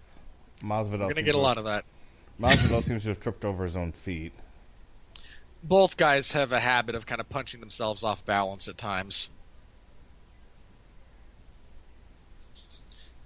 Definitely something to watch. Masvidal coming forward with a series of kicks. Oh, stop with the hand. Oh, they're just doing stuff. They're not high-fiving. No, they're not. These two aren't going to high five each other. Not during the fight. They'll both kind of paw with the lead hand, and it'll be open, but they're not high fiving.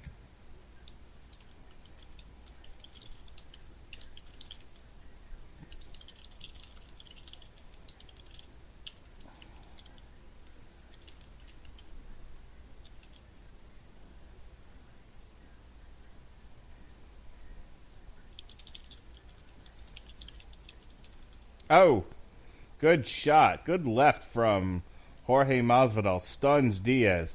He follows up with a kick, and Diaz goes to his back. Again. But we're still not that close to him getting a finish. The body kicks from Masvidal this round have been kind of changing the tide of things a little bit.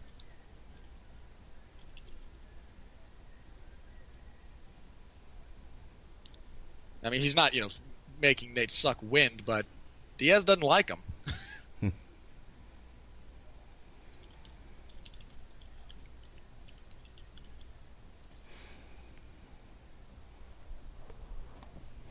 So all the credit in the world to Nate Diaz. He's taken a bit of a beating so far, and he keeps coming.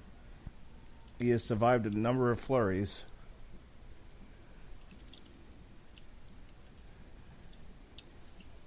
I mean, he is a very tough individual. There's no other way to say that.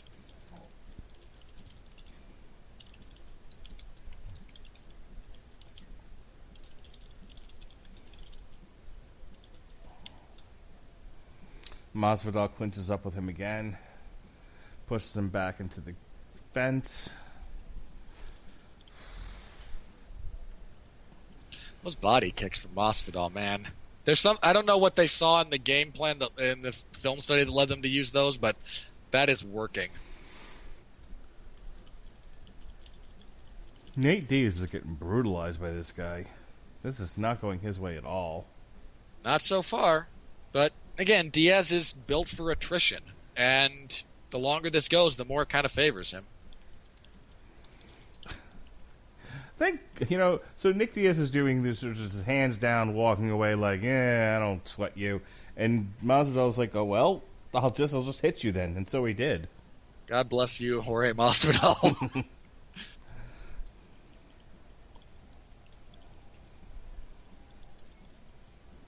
Yeah, just don't let him stroll around the cage like that.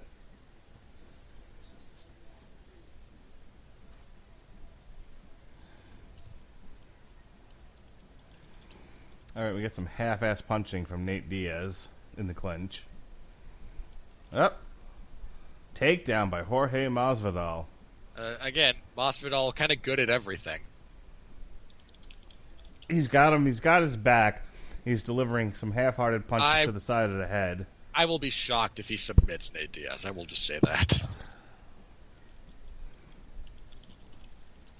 We're looking at another 10-8 round here for Jorge. Just throwing it out there.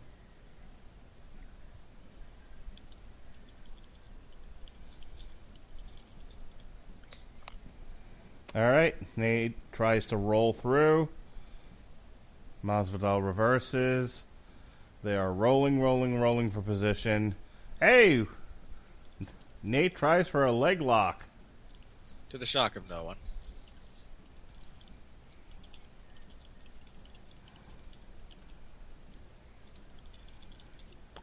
Masvidal spins out of it, and we're done with the second round. And Masvidal is handily winning this fight, much to Nate Diaz's chagrin.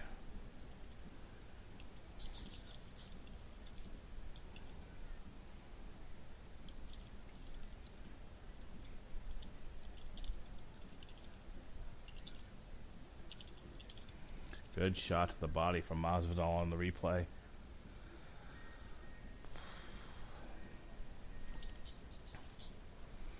As we look into the corners, they are trying to stitch Nate Diaz's face back together again.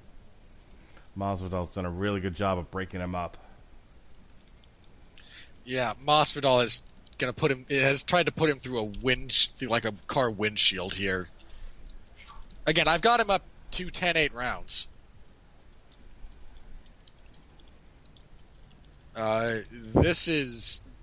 Nate's going to have to hope that Jorge can't maintain the pace and he can come on later because he is getting abused. Yeah.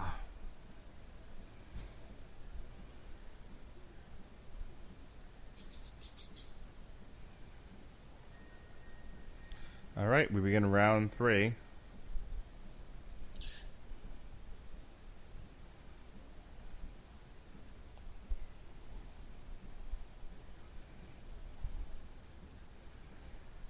Nate Diaz looking to open up a little bit, throwing more strikes now. Masvidal, not the easiest guy to hit, apparently.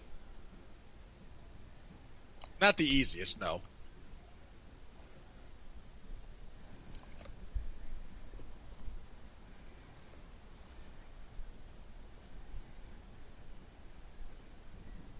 And most of Nate's best work is done in closer proximity, so he's not the most accurate at long distances. He just took a clean shot to the nose.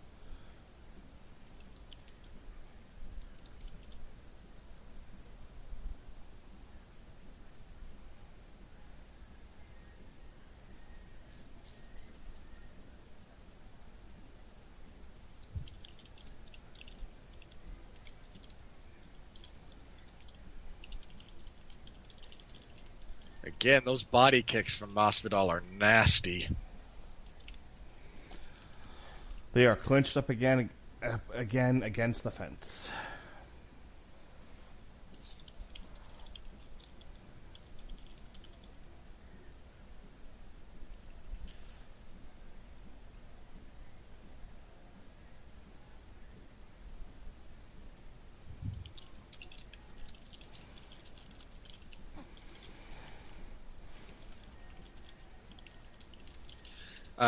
Masvidal incredibly well schooled for this fight. He's picking up on a lot of Diaz's habits. Yep. He's clearly well drilled. Diaz now starting to come alive here. He's hit Jorge Masvidal twice in the temple. 3 times. Masvidal comes back, backs Diaz off with a combination of strikes all in zone.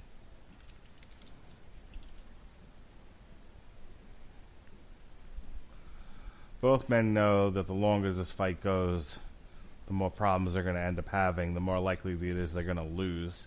So they're trying at this point to end the fight before it gets into the championship rounds. Yeah, they're going after it here.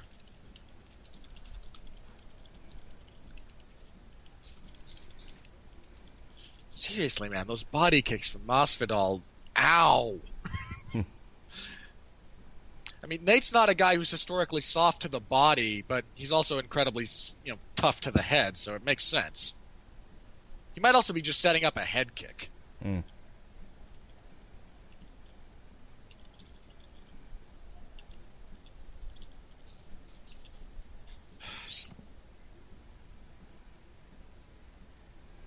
And Nick Diaz drives Jorge Masvidal into the fence. Damn it, I'm so tired. Nate Diaz drives Jorge Masvidal into the fence. Yeah, oh man, the blood on Nate is becoming a real issue at this point. Not fight ending, but he's wiping at it a lot. Well, if Masvidal keeps hitting him in that eye, he's going to end up closing it for him, and that might mean the end of the fight. It might. I mean, if this were boxing, just the cut he's got might end the fight.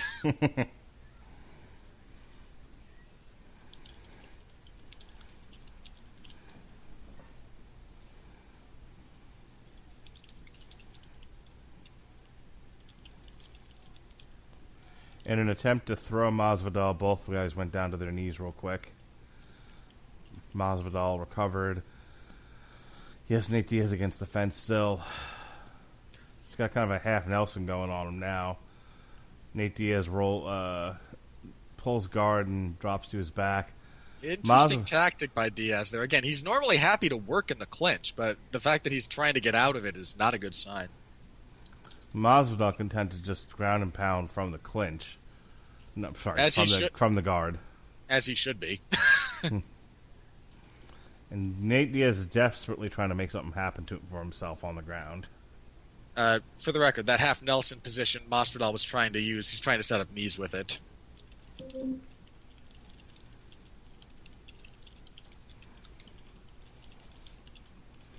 This is not looking good for Diaz. Dan Mergliotta is getting closer now. Looks like he's just trying to find a reason to stop this. We're out of time in the third round. If that cut gets much worse, they will. I mean, that's becoming a problem functionally for Diaz. I'm wondering if they're going to send the doctors to come check it out. Yep. Nope. Wait. Maybe? No. They should probably have a look at it. I don't disagree, but I didn't see a doctor get in there just yet.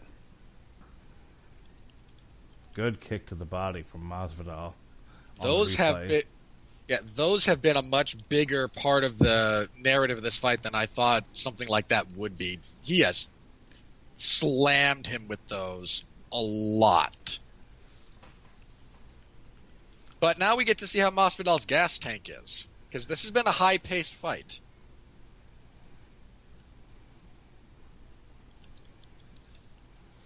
And Diaz is not afraid to give up rounds and then try to come on strong over the last 5 minutes or so.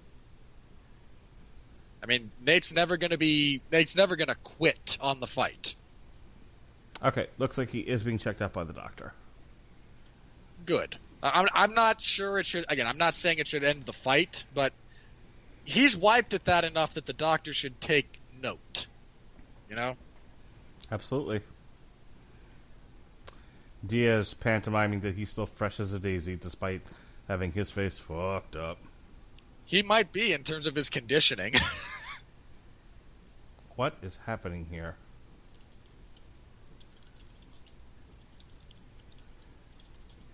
They stopped the fight?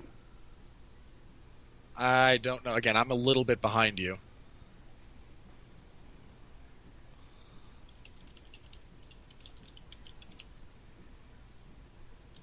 Might have a foul here, so. Because everyone just went back into the cage again. And Masvidal is making some hand gestures here.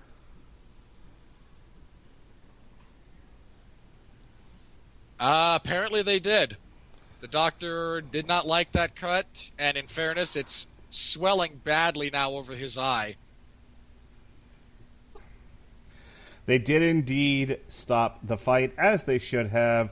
Jorge Masvidal is your bad motherfucker champion of the world at the end of 3 rounds by doctor stoppage because they didn't want Nate Diaz's eye to fall the fuck out of his head. Jesus Christ, people. And I say that because the consensus on Twitter is it was a bad stoppage, to which I say, again, it's not your eye that's in danger of falling out of your damn eye socket, you assholes. Okay, yeah, I want to do a couple of things with this. The notion that it was deeply affecting his vision, that's not the only consideration. Look at where that cut is, and again, if that cut had not gotten any larger than it was initially after the first round, I'd agree it's a bad stoppage. Look at the size of that thing. It was getting bigger. It's in a terrible spot. And, again, look at the arc of it. It's starting to split through his brow towards his eyelid. Like, again, I can see a doctor maybe letting this go, but I'm not going to complain about that stoppage. No, there's no reason to complain about that stoppage. I'm just not going to do that. No, again, I don't think it's a rule that says your eye has to be completely shut to stop it. I mean, speak to this a little bit more intelligently than I can. What is the rule on stoppages in as far as cuts around the eye? All right. Again, some of this will vary a little bit by commission. Some of this will vary by which doctor's looking at it. But there's a few things. One is position of the cut. How close is it to the eye? That's a big one. Length is typically not the biggest concern, but can be if it's huge. Which this Depth. was. I've seen fights with bigger cuts be allowed to continue than this. But should they have? Positioning wise, yes. Okay. Depth of cut is another thing. How deep is it? If it's deep, if you can see bone, like they're going to stop the fight. Right. I'm not saying he could see bone, but I'm not the doctor and they're looking at it. Maybe he did. I don't know. So again, positioning, it's not good. Like that's a bad spot for a cut. And it kept getting worse. Again, in the first two rounds, it wasn't really bothering Nate's performance. In the third, you saw him start picking at it, start wiping at it. Like, okay, the blood's starting to get there. Again, is this the best stoppage in the world due to a cut? Yeah, probably not. Is it the worst? Hell no. Here's the other thing about this fight, guys. This wasn't especially competitive. No, I mean, look, let us for a moment assume that they were being overly super cautious. Nate Diaz still lost all 3 rounds. I had 2 of them 10-8. Like, Masvidal smashed him. Right, so Nate Diaz would have had to have finished that fight in order to win it. And at the rate he was going, especially with his eye bloodied up as it wasn't going to happen. I mean, Masvidal would have had to have made an egregious error for it to have happened. Which, in all fairness, not impossible. No. I mean, look, possible, likely, maybe, but, that's just not how this works. But, all right, overall, UFC 244 was pretty good. I mean, there was only one dud. Okay, in all seriousness, for the record, the fact that everyone immediately said, yeah, we'll run it back in Vegas, where you can buy the fight doctor. Piss on you. Lots of funny. I will say this: lots of funny tweets that people who are upset with the stoppage said that DAZN just wired the doctor money to stop the fight. That's funny. A few people are also pointing out the Tyson Fury cut from his fight with Valine. And I said this at the time: they maybe could have stopped that fight. In fact, I'm not going to say. Different doctors are going to rule things differently, which kind of sucks sometimes, but such is life. Again, that cut's just in a bad spot. It's only getting worse, and the arc of the cut is bad. There's one under it. Like, if those 2 cuts meet, what do you think happens to his face? Yeah. I think people... And I don't blame them for this. I think a fight like that, they wanted to see a definitive winner. But hey, it's not the first fight to end by doctor stoppage. It won't be the last. Let's also be clear about this. This was not caused by a foul. Right. Okay, this wasn't a clash of heads and a cut opened up. No, Masvidal beat his face in. Yeah, Masvidal took his face, pushed it into a wood chipper, and the doctor said, "Okay, that's enough." I can live with this. All right, so that's our coverage of UFC 244. Like I said, there's only one dud on the card. Kevin Lee Gillespie ended in a brutal head kick, which was fun to watch. Derek Lewis, Ivanov. Hold on, stop. There were 2 duds. Stop it. There is. Right. Thompson, Luque was good. Till Gastelum nearly put me to sleep, and I had to get up and eat my kid's Halloween candy to stay awake. And then I think the main event was fine. You know, if you wanted to see a violent fight, you got a violent fight. What can one say? We're gonna put a pause on this, and if you're subscribed to the Radulich Broadcasting Network, you'll also find our coverage of Canelo versus Kovalev, which we will be heading to momentarily. So we're gonna cut plugs. Just know that if you want to hear Robert, his show is every Sunday. You can find it posted on 401mania.com. His 401 Ground and Pound radio show where he talks MMA. You can find all of his coverages at 401mania.com. So, once again, this has been the Radulich Broadcasting Network, UFC 244 Alternative Commentary. Be well, be safe, and behave.